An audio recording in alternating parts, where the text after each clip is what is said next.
West ਦਾ ਇੱਕ thought ਆ state ਨੂੰ ਲੈ ਕੇ।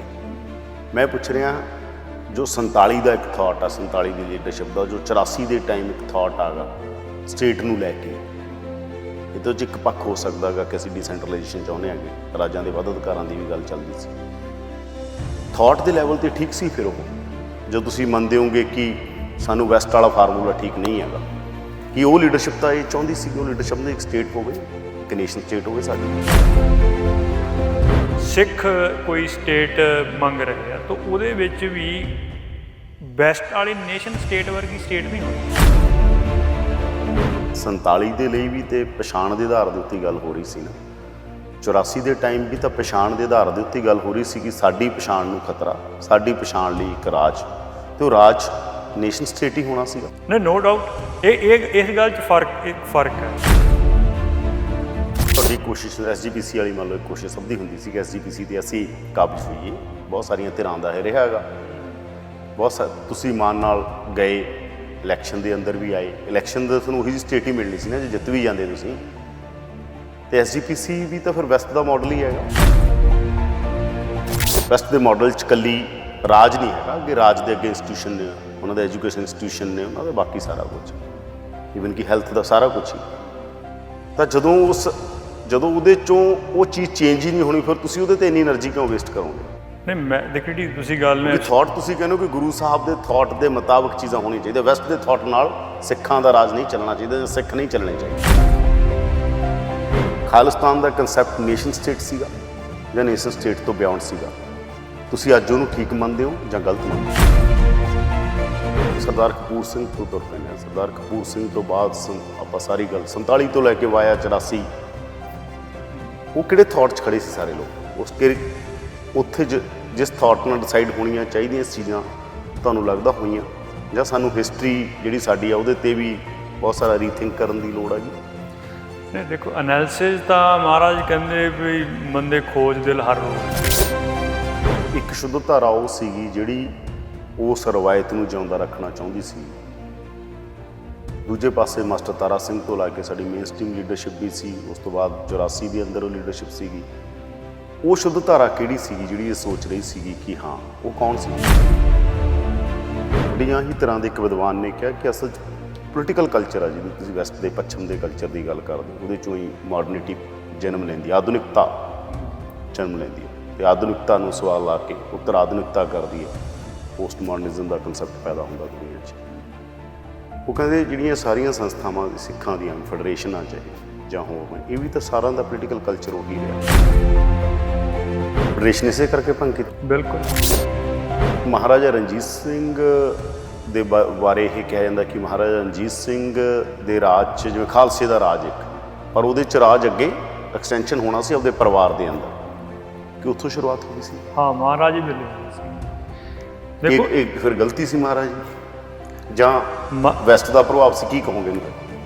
ਦੇਖੋ ਵੈਸਟ ਦੇ ਵਿੱਚ ਵੈਸਟ ਦਾ ਪ੍ਰਭਾਵ, ਖਾਲਸਾ ਰਾਜ ਮਿਸਲਾਂ ਜਦੋਂ ਆ ਕੇ ਮਿਲਦੀਆਂ ਨੇ, ਖਾਲਸਾ ਰਾਜ ਬਣ ਜਾਂਦਾ। ਖਾਲਸਾ ਰਾਜ ਅੱਗੇ ਚੱਲਣ ਦੀ ਥਾਂ ਉੱਥੋਂ ਫਿਰ ਪਰਿਵਾਰ 'ਚੋਂ ਹੀ ਅੱਗੇ ਜਾਣ ਦੀ ਗੱਲ ਹੁੰਦੀ ਹੈ। ਉੱਥੇ ਖਾਲਸਾ ਰਾਜ ਦਾ ਅੰਤ ਹੋ ਜਾਂਦਾ। ਖਾਲਸੇ ਰਾਜ ਦਾ ਆਧਾਰ ਜਿਹੜਾ ਸਿੱਖਾਂ ਦਾ ਹਲੇਮੀ ਰਾਜ ਹੈ, ਉਹਦਾ ਆਧਾਰ ਖਾਲਸਾ ਜੀ ਦਾ ਬੋਲਬਾਲਾ। ਜੇ ਸਿੱਖਾਂ ਨਾਲ ਕੋਈ ਡਿਬੇਟ ਹੋ ਜੇ, ਤੁਹਾਡੇ ਬਾਰੇ ਵੀ ਜਦੋਂ ਯੂਨੀਵਰਸਿਟੀ ਹੁੰਦੀ ਸੀ, ਤੁਸੀਂ ਕਈ ਵਾਰ ਕਹਿੰਦੇ ਸੀ ਸਿੱਖਾਂ 'ਚ ਤਾਂ ਹੀ ਹੁੰਦਾ, ਤਾਂ ਮੂਹਰੋਂ ਆਰਗੂਮੈਂਟਾਂ ਦੀ ਕੋਈ ਜਵਾਬ ਥੋੜ੍ਹੀ ਹੋਇਆ ਯਾਰ, ਸਿੱਖਾਂ 'ਚ ਤਾਂ ਹੀ ਹੁੰਦਾ। ਬੰਦਾ ਸੋਚਦਾ ਤਾਂ ਆਬਜੈਕਟਿਵਲੀ ਸੋਚਦਾ ਹੁੰਦਾ ਨਾ, ਜਾਣਾ ਸਬਜੈਕਟਿਵਿਟੀ ਵੱਲ ਨੂੰ ਆ, ਸੋਚਦੇ ਤਾਂ ਹੀ ਆਹ ਗਲਤ ਆ, ਠੀਕ ਆ। ਨਹੀਂ, ਮੈਂ ਇਹ ਬਹੁਤ ਕੰਪਲੈਕਸ ਸਵਾਲ ਆ, ਬਹੁਤ ਕੰਪਲੈਕਸ ਸਵਾਲ ਆ। ਪੰਜਾਬ 'ਚ ਲੈਫਟ ਵੀ ਹੈ, ਪੰਜਾਬ ਸੈਂਟਰ ਵੀ ਹੈ, ਰਾਈਟ ਵੀ ਹੈ, ਸਭ ਤਰ੍ਹਾਂ ਦੇ ਲੋਕ ਨੇ। ਰਲ ਮਿਲ ਕੇ ਕੰਮ ਹੋ ਸਕਦਾ, ਜਾਂ ਸਿੱਖਾਂ ਦਾ ਆਪਣੇ ਤਰੀਕੇ ਨਾਲ ਕੰਮ ਹੋ, ਲੈਫਟ ਆਪਣੇ ਤਰੀਕੇ ਨਾਲ ਕਰੂ? ਨਹੀਂ, ਸਿੱਖਾਂ ਦੇ ਪਰਸਪੈਕਟਿਵ ਦੀ ਤਾਂ ਕੋਈ ਸਮੱਸਿਆ ਨਹੀਂ। ਉੱਥੋਂ ਲੈ ਕੇ ਹੁਣ ਤੱਕ ਇਵੋਲਵ ਹੋਇਆ ਮਨਧੀਰ ਸਿੰਘ ਰਾਜਨੀਤਿਕ ਤੌਰ 'ਤੇ, ਉਹਨੂੰ ਲੱਗਿਆ ਹੈਗਾ ਕਿ ਸਾਡੀ ਰਾਜਨੀਤੀ ਕਰਨ ਦਾ ਜਿਹੜਾ ਤਰੀਕਾ ਸੀ ਆਹ ਠੀਕ ਨਹੀਂ ਸੀ, ਸਾਡੇ ਰੂਪ ਆ ਠੀਕ ਨਹੀਂ ਸੀ। ਕਵੀ ਉਦੇ ਪ੍ਰਕਾਸ਼ ਨੇ ਲਿਖਿਆ ਸੀ, ਜਿੱਥੇ ਬਹੁਤ ਜ਼ਿਆਦਾ ਰਾਜਨੀਤੀ ਹੋਏਗੀ ਉੱਥੇ ਕਵਿਤਾ ਨਹੀਂ ਹੋਏਗੀ। ਕਿ ਇਸ ਨੂੰ ਇਸ ਤਰ੍ਹਾਂ ਵੀ ਪੁੱਛਿਆ ਜਾ ਸਕਦਾ ਹੈ, ਜਿੱਥੇ ਬਹੁਤ ਜ਼ਿਆਦਾ ਰਾਜਨੀਤੀ ਹੋਏਗੀ ਉੱਥੇ ਜੀਵਨ ਨਹੀਂ ਹੋਏਗਾ। ਨਿਰੋਲ ਰਾਜਨੀਤੀ ਕਈ ਵਾਰ ਸਿਰਫ ਬਿਆਨਾਂ ਤੇ ਖੜੀ ਹੁੰਦੀ ਹੈ, ਆਈਡੀਓਲੋਜੀ ਤੇ ਖੜੀ ਹੁੰਦੀ ਹੈ, ਜਾਂ ਉਸ ਗੱਲ ਦੇ ਉੱਤੇ ਖੜੀ ਹੁੰਦੀ ਹੈ ਜਿੱਥੇ ਖੜ ਕੇ ਬੰਦੇ ਨੂੰ ਲੱਗਦਾ ਹੈ ਇਹੀ ਅੰਤਮ ਸੱਚ ਹੈ, ਜਦੋਂ ਕਿ ਉਹਦੇ ਆਲੇ ਦੁਆਲੇ ਵੀ ਬਹੁਤ ਸਾਰੇ ਸੱਚ ਵਿਚਰਦੇ ਹੁੰਦੇ ਨੇ। ਨਿਰੋਲ ਰਾਜਨੀਤੀ ਤੇ ਸਮਾਜ ਦਾ ਰਿਸ਼ਤਾ ਕੀ ਹੈ, ਜਾਂ ਨਿਰੋਲ ਰਾਜਨੀਤੀ ਕਰਨ ਵਾਲੇ ਲਗਾਤਾਰ ਉਹਦੇ ਤੇ ਉਸ ਤਰੀਕੇ ਨਾਲ ਅੱਗੇ ਕਿਉਂ ਨਹੀਂ ਵਧਦੇ ਜਿਸ ਤਰੀਕੇ ਨਾਲ ਵਧਣਾ ਚਾਹੀਦਾ ਹੈ? ਇਹ ਸਵਾਲ ਅਕਸਰ ਪੰਜਾਬ ਦੇ ਅੰਦਰ ਬਹੁਤ ਸਾਰੀਆਂ ਧਿਰਾਂ ਨੂੰ ਲੈ ਕੇ ਪੁੱਛੇ ਜਾਂਦੇ ਨੇ। ਉੱਥੇ ਰਾਜਨੀਤੀ ਹੀ ਰਾਜਨੀਤੀ ਤਾਂ ਸੀ, ਪਰ ਚੀਜ਼ਾਂ ਜਿਸ ਤਰੀਕੇ ਨਾਲ ਖੜੋਤ 'ਚ ਗਈਆਂ ਉਹਨੇ ਬਹੁਤ ਸਾਰੇ ਸਵਾਲ ਪੈਦਾ ਕੀਤੇ ਕਿ ਪੰਜਾਬ ਵੀ ਇਸੇ ਕਰਕੇ ਖੜੋਤ 'ਚ ਹੈ। ਭਾਈ ਮਨਧੀਰ ਸਿੰਘ ਅੱਜ ਮੇਰੇ ਨਾਲ ਨੇ। ਭਾਈ ਮਨਧੀਰ ਸਿੰਘ ਦਾ ਮੈਂ ਉਹ ਦੌਰ ਵੀ ਜਾਣਦਾ ਜਦੋਂ ਉਹ ਨਿਰੋਲ ਰਾਜਨੀਤੀ ਸੀ। 2006 ਦੀ ਗੱਲ ਹੈ, ਪੰਜਾਬੀ ਯੂਨੀਵਰਸਿਟੀ ਪਟਿਆਲਾ 'ਚ ਮੈਂ ਉਹਨਾਂ ਨੂੰ ਪੁੱਛਿਆ ਸੀ 10ਮ ਗ੍ਰੰਥ ਦੇ ਮਸਲੇ ਦੇ ਉੱਤੇ ਬਹਿਸ ਚੱਲ ਰਹੀ ਹੈ, ਤੁਹਾਡੇ ਕੀ ਵਿਚਾਰ ਨੇ? ਉਹਨਾਂ ਨੇ ਕਿਹਾ ਸਿੱਖਾਂ ਦਾ ਇੰਟਰਨਲ ਮਸਲਾ ਜ਼ਰੂਰੀ ਨਹੀਂ, ਇਹਨਾਂ ਨੂੰ ਪਬਲਿਕ ਸਪੇਸ 'ਚ ਲਿਆਂਦਾ ਜਾਵੇ। ਅੱਜ ਉਹਨਾਂ ਨਾਲ ਗੱਲਾਂ ਕਰਦੇ ਹਾਂ। ਅੱਜ ਕੱਲ੍ਹ ਉਹ ਪੰਜਾਬ ਘੁੰਮ ਰਹੇ ਨੇ, ਖੇਤਾਂ 'ਚ ਜਾ ਰਹੇ ਨੇ, ਮਹਿਸੂਸ ਕਰ ਰਹੇ ਨੇ ਚੀਜ਼ਾਂ ਨੂੰ। ਨਿਰੋਲ ਰਾਜਨੀਤੀ 'ਚ ਕਈ ਵਾਰ ਚੀਜ਼ਾਂ ਮਹਿਸੂਸ ਨਹੀਂ ਹੁੰਦੀਆਂ, ਸਿਰਫ ਬਿਆਨ ਹੁੰਦੇ ਨੇ, ਸਿਰਫ ਤੁਹਾਡੀ ਆਈਡੀਓਲੋਜੀ ਹੁੰਦੀ ਹੈ। ਗੱਲ ਕਰਦੇ ਹਾਂ ਭਾਈ ਮਨਧੀਰ ਜੀ ਦੇ ਨਾਲ। ਸਵਾਗਤ ਹੈ ਭਾਈ ਸਾਹਿਬ। ਵਾਹਿਗੁਰੂ ਜੀ ਕਾ ਖਾਲਸਾ, ਵਾਹਿਗੁਰੂ ਜੀ ਕੀ ਫਤਿਹ। ਕੀ ਲੱਗਦਾ ਮੈਂ ਤੁਹਾਨੂੰ ਉੱਥੋਂ ਸ਼ੁਰੂ ਕਰਦਾ। ਅੱਜ ਮੈਂ ਤੁਹਾਨੂੰ ਜਾਣਦਾ 2006 ਦਾ ਪੰਜਾਬੀ ਯੂਨੀਵਰਸਿਟੀ ਪਟਿਆਲਾ 'ਚ ਸਿੱਖ ਸਟੂਡੈਂਟ ਫੈਡਰੇਸ਼ਨ ਦੇ ਨਾਲ ਤੁਸੀਂ ਜੁੜੇ ਹੋਏ ਸੀਗੇ। ਨਿਰੋਲ ਰਾਜਨੀਤੀ ਹੁੰਦੀ ਸੀ, ਨਾਅਰਿਆਂ ਦੀ ਰਾਜਨੀਤੀ, ਬਿਆਨਾਂ ਦੀ ਰਾਜਨੀਤੀ, ਆਈਡੀਓਲੋਜੀ ਦੀ ਵੀ ਰਾਜਨੀਤੀ ਕਹੀ ਜਾ ਸਕਦੀ ਹੈ। ਉਸ ਤੋਂ ਬਾਅਦ ਇੱਕ ਲੰਮੀ ਪ੍ਰੈਕਟਿਸ। ਅੱਜ ਕੱਲ੍ਹ ਤੁਸੀਂ ਜਾ ਕੇ ਬਹਿ ਜਾਂਦੇ ਹੋ ਕਿਸੇ ਦੇ ਖੇਤ 'ਚ, ਉਹਦੇ ਨਾਲ ਗੱਲਾਂ ਕਰਦੇ ਹੋ, ਉਹ ਗੱਲਾਂ ਰਾਜਨੀਤਿਕ ਨੇ? ਉਹ ਕੀ ਹੈਗਾ ਜੋ ਤੁਸੀਂ ਕਰ ਰਹੇ ਹੋ, ਉਹਦੇ 'ਚ ਰਾਜਨੀਤੀ ਹੈ ਜਾਂ ਉਹ ਰਾਜਨੀਤੀ ਨਹੀਂ ਆ? ਦੇਖੋ, ਇੱਕ ਦੋ ਮੈਂ ਬੁਨਿਆਦੀ ਗੱਲਾਂ ਕਰਨੀਆਂ ਚਾਹੁੰਦਾ ਇਸ ਸਵਾਲ ਦਾ ਉੱਤਰ ਦੇਣ ਤੋਂ ਪਹਿਲਾਂ। ਆਮ ਲੋਕਾਂ ਦੀ ਭਾਸ਼ਾ ਦੇ ਵਿੱਚ ਜੇ ਧਰਮ ਜਾਂ ਰਾਜਨੀਤੀ ਨੂੰ ਵੱਖ-ਵੱਖ ਗਿਣਨਾ ਹੋਏ, ਹਾਲਾਂਕਿ ਸਾਰਾ ਕੁਝ ਜੁੜਿਆ ਹੁੰਦਾ, ਪਰ ਫਿਰ ਵੀ ਇਹ ਆ ਕਿ ਆਮ ਭਾਸ਼ਾ ਦੇ ਵਿੱਚ ਇਹ ਮੰਨਿਆ ਜਾਂਦਾ ਕਿ ਆਪਣੀ ਸੁਰਤ ਨੂੰ, ਆਪਣੇ ਮਨ ਨੂੰ ਕਾਬੂ ਕਰਨ ਦੀ ਜਿਹੜੀ ਪ੍ਰੈਕਟਿਸ ਹੈ ਉਹ ਧਰਮ ਹੈ। ਦੂਜੇ ਦੀ ਬੁੱਧ ਨੂੰ, ਦੂਜੇ ਦੇ ਸਰੀਰ ਨੂੰ ਕਾਬੂ ਕਰਨ ਦੀ ਜਿਹੜੀ ਪ੍ਰੈਕਟਿਸ ਹੈ ਉਹ ਰਾਜਨੀਤੀ। ਇਹ ਆਮ ਪ੍ਰਚਲਿਤ ਇਸ ਦਾਇਰੇ ਦੇ ਵਿੱਚ ਗੱਲ ਘੁੰਮਦੀ। ਪਰ ਜਦੋਂ ਅਸੀਂ ਗੁਰਮਤ ਦੇ ਨਜ਼ਰੀਏ ਤੋਂ ਦੇਖਦੇ ਹਾਂ ਰਾਜਨੀਤੀ, ਤਾਂ ਗੁਰਮਤ ਦੇ ਨਜ਼ਰੀਏ ਦੇ ਵਿੱਚ ਦੂਜੇ ਨੂੰ ਸਰੀਰ ਕਰਕੇ ਜਾਂ ਉਹਦੀ ਮੱਤ ਬੁੱਧ ਕਰਕੇ ਕਾਬੂ ਕਰਨਾ ਦਾ ਨਾਂ ਰਾਜਨੀਤੀ ਨਹੀਂ ਹੈ। ਸਿੱਖਾਂ ਦੇ ਵਿੱਚ ਰਾਜਨੀਤੀ ਕਿਉਂ ਹੁੰਦੀ ਆ? ਉਹ ਇਸ ਕਰਕੇ ਹੁੰਦੀ ਆ ਕਿ ਮਹਾਰਾਜ ਦਾ ਜਿਹੜਾ ਸਾਨੂੰ ਹੁਕਮ ਹੈ, ਸਾਡੇ 'ਤੇ ਫਰਜ਼ ਆਇਦ ਹੈ, ਉਹ ਸਰਬੱਤ ਦੇ ਭਲੇ ਦਾ ਹੈ। ਅਤੇ ਉਹ ਸਰਬੱਤ ਦੇ ਭਲੇ ਦੇ ਵਿੱਚ ਇੱਕ ਆਈਡੀਅਲ ਸਮਾਜ ਸਿਰਜਣ ਦੀ ਗੱਲ ਹੈ। ਆਈਡੀਅਲ ਸਮਾਜ ਨੂੰ ਗੁਰੂ ਗ੍ਰੰਥ ਸਾਹਿਬ 'ਚ ਬੇਗਮਪੁਰੇ ਦਾ ਨਾਂ ਦਿੱਤਾ ਜਾਂਦਾ। ਅਤੇ ਜਦੋਂ ਵੀ ਆਈਡੀਅਲ ਸਮਾਜ ਸਿਰਜਣ ਦੀ ਗੱਲ ਆਉਂਦੀ, ਉਹਦੇ 'ਚ ਦੋ ਸਭ ਤੋਂ ਵੱਡੀਆਂ ਚੁਣੌਤੀਆਂ ਦਾ ਸਾਹਮਣਾ ਕਰਨਾ ਪੈਂਦਾ। ਇੱਕ, ਉਹਦੇ ਵਿੱਚ ਜਦੋਂ ਵੀ ਕੋਈ ਸਮਾਜ ਡਿਵੈਲਪ ਹੋਣ ਲੱਗਦਾ, ਉਹਦੇ 'ਚ ਇੰਟਰਨਲ ਕਨਫਲਿਕਟ ਖੜ੍ਹਦੇ ਆ, ਅੰਦਰੂਨੀ ਕਲੇਸ਼ ਖੜ੍ਹਦੇ ਆ। ਦੂਜਾ ਇਹ ਹੈ ਕਿ ਜਦੋਂ ਵੀ ਕੋਈ ਸਮਾਜ ਡਿਵੈਲਪ ਹੁੰਦਾ, ਉਹਦੇ ਉੱਤੇ ਫਿਰ ਜਾਂ ਪ੍ਰਫੁੱਲਤ ਹੁੰਦਾ, ਉੱਤੇ ਬਾਹਰੀ ਹਮਲੇ ਹੋਣੇ ਹੁੰਦੇ ਆ, ਐਕਸਟਰਨਲ ਐਗਰੈਸ਼ਨ ਹੁੰਦਾ। ਅਤੇ ਉਹਨਾਂ ਦੋਨਾਂ ਨੂੰ ਡੀਲ ਕਰਨ ਦੇ ਲਈ ਜਿਹੜੀਆਂ ਸੰਸਥਾਵਾਂ ਬਣਾਈਆਂ ਜਾਂਦੀਆਂ, ਉਹਨਾਂ ਨੂੰ ਪੋਲੀਟੀਕਲ ਸੰਸਥਾ ਕਹਿੰਦੇ ਜਾਂ ਹਲੇਮੀ ਰਾਜ ਕਹਿੰਦੇ। ਕੋ ਆਦਰਸ਼ ਸਮਾਜ ਦੇ ਲਈ ਸਾਨੂੰ ਇੱਕ ਆਦਰਸ਼ ਰਾਜ ਚਾਹੀਦਾ, ਹਲੇਮੀ ਰਾਜ ਦੀ ਗੱਲ ਕਰਦੇ। ਤੋ ਉਸ ਸੈਂਸ ਦੇ ਵਿੱਚ ਹੀ ਜਿਹੜੀ ਸਿੱਖਾਂ ਦੀ ਆ ਰਾਜਨੀਤੀ ਆਉਂਦੀ ਹੈ, ਮਤਲਬ ਕਿ ਜਰਵਾਣੇ ਦੀ ਪੱਖਿਆ ਲਈ ਅਤੇ ਨਿਤਾਣੇ ਦੀ ਰੱਖਿਆ ਲਈ ਰਾਜਨੀਤੀ ਸਿੱਖਾਂ ਦੀ। ਤੋ ਇਸ ਦਾਇਰੇ ਦੇ ਵਿੱਚ ਹੀ ਸਾਡੀ ਪਹਿਲਾਂ ਵੀ ਕੋਸ਼ਿਸ਼ ਸੀਗੀ, ਇਸ ਦਾਇਰੇ 'ਚ ਅੱਜ ਵੀ ਕੋਸ਼ਿਸ਼ ਹੈ। ਕਿ ਉਹਦਾ ਰੂਪ ਬਦਲਿਆ ਗਾ? ਜੇ ਮੈਂ ਕਹਾਂ ਕਿ ਮਤਲਬ ਇੱਕ ਤੁਹਾਡੀ ਪੋਲੀਟਿਕਸ ਉਹ ਆ ਜਾਂ ਰਾਜਨੀਤੀ ਹੈ ਜਿਹੜੀ ਫੈਡਰੇਸ਼ਨ ਨਾਲ ਜੁੜੀ ਹੋਈ ਸੀ, ਜੇ ਮੈਂ ਉਹ ਫੈਡਰੇਸ਼ਨ ਦੀ ਗੱਲ ਕਰ ਲਾਂ, ਬਾਅਦ 'ਚੋਂ ਤੁਸੀਂ ਯੂਨੀਵਰਸਿਟੀ ਦਾ ਟਾਈਮ, ਮੈਂ ਤਾਂ ਪੜ੍ਹਦਾ ਸੀ ਉਦੋਂ, ਜੋ ਤੁਹਾਨੂੰ ਅਸੀਂ ਦੇਖਦੇ ਸੀਗੇ, ਫਰਕ ਆ ਉਹਦੇ ਰੂਪ 'ਚ ਫਰਕ ਆ ਕੋਈ ਉਹ ਰਾਜਨੀਤੀ ਕਰਨ ਦੇ ਅਤੇ ਰਾਜਨੀਤੀ ਕਰਨ ਦੇ? ਨਹੀਂ, ਪਰਸੈਪਸ਼ਨ ਜਿਹੜਾ ਬਣ ਗਿਆ ਹੋਇਆ, ਕਿਉਂਕਿ ਸਾਰੀ ਦੁਨੀਆ ਦੇ ਵਿੱਚ ਵੱਡੇ ਹਿੱਸੇ ਦੇ ਵਿੱਚ ਜੋ ਵੈਸਟ ਦਾ ਆਈਡੀਆ ਸੀਗਾ, ਉਹਦੇ ਹਿਸਾਬ ਦੇ ਨਾਲ ਸਾਰੀਆਂ ਚੀਜ਼ਾਂ ਦੇਖੀਆਂ ਜਾਂਦੀਆਂ। ਤਾਂ ਵੈਸਟ ਦੇ ਆਈਡੀਏ ਦੇ ਹਿਸਾਬ ਦੇ ਵਿੱਚ ਜਿਹੜੀ ਸਟੇਟ ਹੈ ਉਹ ਸਭ ਤੋਂ ਵੱਡੀ ਪਾਵਰ ਹੈ ਦੁਨੀਆ ਦੀ, ਸੁਪਰੀਮ ਪਾਵਰ ਹੈ। ਤਾਂ ਉਹਦੇ ਵਿੱਚ ਸਮਾਜ ਦੀਆਂ ਸਾਰੇ ਦੀਆਂ ਕੁਝ ਵੀ ਚੀਜ਼ਾਂ ਹੱਲ ਕਰਨੀਆਂ, ਉਹਦੇ ਵਿੱਚ ਇੱਕੋ ਇੱਕ ਰਸਤਾ ਸਟੇਟ ਦੀ ਪਾਵਰ ਤੱਕ ਪਹਿਲਾਂ ਜਾਓ, ਫਿਰ ਸਟੇਟ ਦੀ ਇੰਸਟੀਟਿਊਸ਼ਨਸ ਦੇ ਰਾਹੀਂ ਉੱਥੋਂ ਪਾਵਰ ਡਰਾ ਕਰਕੇ ਤੁਸੀਂ ਠੀਕ ਕਰੋ, ਇਹੀ ਮੰਨਿਆ ਜਾਂਦਾ। ਪਰ ਜਿਹੜਾ ਸਿੱਖੀ ਦਾ ਆਈਡੀਆ ਸੀਗਾ ਉਹਦੇ ਵਿੱਚ ਸਟੇਟ ਕੋਲ ਐਬਸੋਲੂਟ ਪਾਵਰ ਨਹੀਂ ਮੰਨੀ ਜਾਂਦੀ ਸੀਗੀ। ਮਹਾਰਾਜ ਨੇ ਆਪਣੇ ਆਪ ਰਾਹੀਂ ਬਹੁਤੀਆਂ ਚੀਜ਼ਾਂ ਜਿਹੜੀਆਂ ਸਟੇਟ ਤੋਂ ਬਿਨਾਂ ਕੀਤੀਆਂ ਜਾ ਸਕਦੀਆਂ ਉਹ ਕਰਨ ਦਾ ਵੀ ਸਾਨੂੰ ਰਾਹ ਦਿਖਾਇਆ ਸੀਗਾ। ਸਿੱਖ ਸਟੇਟ ਤੋਂ ਬਿਨਾਂ ਵੀ ਜਿਹੜੇ ਸਟੇਟ ਦੇ ਪੈਰਲਲ ਕੀਤੇ ਜਾ ਸਕਣ ਵਾਲੇ ਕਾਰਜ ਹੈ ਉਹ ਗੁਰੂ ਘਰ ਤੋਂ ਕਰਦੇ ਰਹੇ ਸਿੱਖ ਪਹਿਲਾਂ ਵੀ। ਤਾਂ ਹੁਣ ਸਾਡੀ ਪ੍ਰੋਬਲਮ ਇਹ ਆ ਕਿ ਅਸੀਂ ਵੈਸਟ ਦੇ ਨਜ਼ਰੀਏ ਨਾਲ ਦੇਖਣ ਲੱਗ ਗਏ ਹਾਂ ਵੀ ਰਾਜਨੀਤੀ ਦਾ ਮਤਲਬ ਸਿਰਫ ਇੰਨਾ ਹੀ ਆ ਕਿ ਸੱਤਾ ਤੱਕ ਜਾਣ ਦੇ ਲਈ ਸਟਰਗਲ ਕਰੋ, ਬਟ ਆਪ ਜੋ ਕੁਝ ਤੁਸੀਂ ਕਰ ਸਕਦੇ ਸਮਾਜ ਦਾ ਉਹ ਕਰਨਾ ਨਹੀਂ ਕਰਨਾ ਚਾਹੀਦਾ। ਇਹ ਸਿੱਖਾਂ ਦਾ ਆਈਡੀਆ ਨਹੀਂ ਸੀਗਾ। ਸਿੱਖਾਂ ਦੀ ਜੇ ਅਸੀਂ ਗੁਰਦੁਆਰੇ ਦੀ ਵੀ ਗੱਲ ਕਰੀਏ, ਗੁਰਦੁਆਰੇ ਦੇ ਵਿੱਚ ਪਹਿਲਾਂ ਉੱਥੇ ਨਿਸ਼ਾਨ ਸਾਹਿਬ ਲੱਗਦਾ ਸੀਗਾ ਜਿੱਥੇ 6 ਚੀਜ਼ਾਂ ਮੰਨੀਆਂ ਜਾਂਦੀਆਂ ਸੀਗੀਆਂ। ਇੱਕ, ਉੱਥੇ ਅਕਾਲ ਦੀ ਆਰਾਧਨਾ ਹੋਣੀ ਚਾਹੀਦੀ, ਉਹ ਚਲੋ ਹੁਣ ਵੀ ਹੁੰਦੀ। ਦੂਜਾ, ਉਹ ਵਿੱਦਿਆ ਦਾ ਮੰਦਰ ਚਾਹੀਦਾ। ਤੀਜਾ, ਉਹ ਭੁੱਖੇ ਲਈ ਅੰਨ ਪੂਰਨਾ ਚਾਹੀਦਾ। ਚੌਥਾ, ਉਹ ਜਿਹੜਾ ਰਾਹੀ ਹੈ ਉਹਦੇ ਲਈ ਸਰਾਂ ਚਾਹੀਦੀ ਆ। ਪੰਜਵਾਂ, ਉਹ ਦਵਾਖਾਨਾ ਚਾਹੀਦਾ। ਅਤੇ ਛੇਵਾਂ, ਉਹ ਕਮਜ਼ੋਰ ਦੇ ਲਈ ਕਿਲ੍ਹਾ ਚਾਹੀਦਾ। ਹੁਣ ਅੱਜ ਦੀ ਜਿਹੜੀ ਵੈਲਫੇਅਰ ਸਟੇਟ ਹੈ ਉਹ ਵੀ ਇਹ 6 ਚੀਜ਼ਾਂ ਹੀ ਕਹਿੰਦੀ ਹੈ। 5 ਚੀਜ਼ਾਂ ਕਹਿੰਦੀ ਹੈ ਕਿ ਰੋਟੀ ਚਾਹੀਦੀ, ਕੱਪੜਾ ਚਾਹੀਦਾ, ਮਕਾਨ ਚਾਹੀਦਾ, ਹੈਲਥ ਸਰਵਿਸਿਜ਼ ਚਾਹੀਦੀਆਂ, ਐਜੂਕੇਸ਼ਨ ਚਾਹੀਦੀ, ਸਿਕਿਉਰਿਟੀ ਚਾਹੀਦੀ। ਇਹ ਸਾਰੀਆਂ ਚੀਜ਼ਾਂ ਮਹਾਰਾਜ ਨੇ ਗੁਰੂ ਘਰ ਦੇ ਰਾਹੀਂ ਪੂਰਨ ਕਰਨ ਦੀ ਗੱਲ ਕੀਤੀ। ਅਤੇ ਸਿੱਖ ਸਦਾ ਹੀ, ਚਾਹੇ ਉਹ ਮੁਗਲ ਸਟੇਟ ਸੀਗੀ, ਚਾਹੇ ਬ੍ਰਿਟਿਸ਼ ਐਮਪਾਇਰ ਸੀਗਾ, ਚਾਹੇ ਅਫਗਾਨ ਇਨਵੇਡਰ ਆਏ, ਉਹਦੇ ਬਾਵਜੂਦ ਸੁਸਾਇਟੀ ਦੀਆਂ ਇਹ ਚੀਜ਼ਾਂ ਜਿੰਨੀਆਂ ਗੁਰੂ ਘਰ ਦੀ ਸਮਰੱਥਾ ਸੀਗੀਆਂ ਉਹ ਪੂਰੀਆਂ ਕਰਦੇ ਰਹੇ। ਉਹ ਸਦਾ ਸਿਰਫ ਇਕੱਲੀ ਸਟੇਟ 'ਤੇ ਨਹੀਂ ਨਿਰਭਰ ਰਹੇ। ਤੋ ਇਸ ਕਰਕੇ ਅਸੀਂ ਜਦੋਂ ਫੈਡਰੇਸ਼ਨ ਦੇ ਵੇਲੇ ਵੀ ਸੀਗੇ ਉਦੋਂ ਵੀ ਅਸੀਂ ਪਾਣੀ ਦੇ ਮਸਲੇ 'ਚ ਸਭ ਤੋਂ ਵੱਧ ਸੈਮੀਨਾਰ ਕੀਤੇ। ਅਤੇ ਅੱਜ ਵੀ ਅਸੀਂ ਇਹ ਗੱਲ ਕਹਿੰਦੇ ਹਾਂ ਕਿ ਜਿਹੜੀਆਂ ਚੀਜ਼ਾਂ ਸੱਤਾ ਦੇ ਵਿੱਚ ਜਾ ਕੇ ਹੀ ਕੀਤੀਆਂ ਜਾ ਸਕਦੀਆਂ, ਕੁਦਰਤੀ ਗੱਲ ਹੈ ਕਿ ਉਹ ਸੱਤਾ ਦੇ ਵਿੱਚ ਜਾ ਕੇ ਹੀ ਕੀਤੀਆਂ ਜਾਣਗੀਆਂ, ਬਟ ਜਿਹੜੀਆਂ ਚੀਜ਼ਾਂ ਸੱਤਾ 'ਤੇ ਪਹੁੰਚੇ ਤੋਂ ਬਿਨਾਂ ਸਿੱਖਾਂ ਦੀਆਂ ਸੰਸਥਾਵਾਂ ਜਾਂ ਪੰਜਾਬ ਦੀਆਂ ਸੋਸ਼ਲ ਸੰਸਥਾਵਾਂ ਆਪਣੇ ਆਪ ਦੇ ਤੌਰ 'ਤੇ ਕਰਨ ਦੇ ਸਮਰੱਥ ਹੈ, ਜਿਹੜੀਆਂ ਸਟੇਟ ਦੇ ਉੱਤੇ ਟੇਕ ਰੱਖੇ ਤੋਂ ਬਿਨਾਂ ਕੀਤੀਆਂ ਜਾ ਸਕਦੀਆਂ, ਉਹ ਸਾਨੂੰ ਕਰਨੀਆਂ ਚਾਹੀਦੀਆਂ। ਫਰਕ ਹੈ ਇਸ ਗੱਲ 'ਚ, ਜਦੋਂ ਤੁਸੀਂ ਉਦੋਂ ਪਾਣੀਆਂ 'ਤੇ ਗੱਲ ਕਰਦੇ ਸੀ ਉਦੋਂ ਮੋਸਟਲੀ ਸੈਮੀਨਾਰ ਮੈਂ ਵੀ ਦੇਖਦਾ ਸੀ ਰਿਪੇਰੀਅਨ ਲਾਅ ਨੂੰ ਲੈ ਕੇ ਜਾਂ ਪਾਣੀਆਂ ਦੇ ਅਧਿਕਾਰਾਂ ਦੀ ਮੰਗ ਦੇ ਉੱਤੇ, ਪਾਣੀਆਂ ਦੇ ਉੱਤੇ ਪੰਜਾਬ ਦਾ ਅਧਿਕਾਰ ਕੀ, ਇਹਦੇ ਗੱਲ ਹੁੰਦੀ ਸੀ। ਅੱਜ ਕੱਲ੍ਹ ਤੁਸੀਂ ਆਰਗੈਨਿਕ ਫਾਰਮਾਂ 'ਚ ਜਾ ਰਹੇ ਹੋ, ਅੱਜ ਕੱਲ੍ਹ ਤੁਸੀਂ ਜ਼ਮੀਨ ਹੇਠਲੇ ਪਾਣੀ ਦੀ ਕਰ ਰਹੇ ਹੋ। ਉਦੋਂ ਜਿਹੜੀ ਪਾਣੀ ਦੀ ਇੱਕ ਰਾਜਨੀਤਿਕ ਲੜਾਈ ਸੀ ਤੁਸੀਂ ਇਕੱਲੀ ਉਹਦੀ ਗੱਲ ਕਰਦੇ ਸੀ ਜ਼ਿਆਦਾ। ਇਸ ਵਾਰੀ ਵੀ ਅਸੀਂ ਇਹ ਜਿਹੜੀ ਪਾਣੀ ਦੀ ਮੁਹਿੰਮ ਸੀ ਇਹਦੇ 'ਚ 3 ਹਿੱਸੇ ਰੱਖੇ।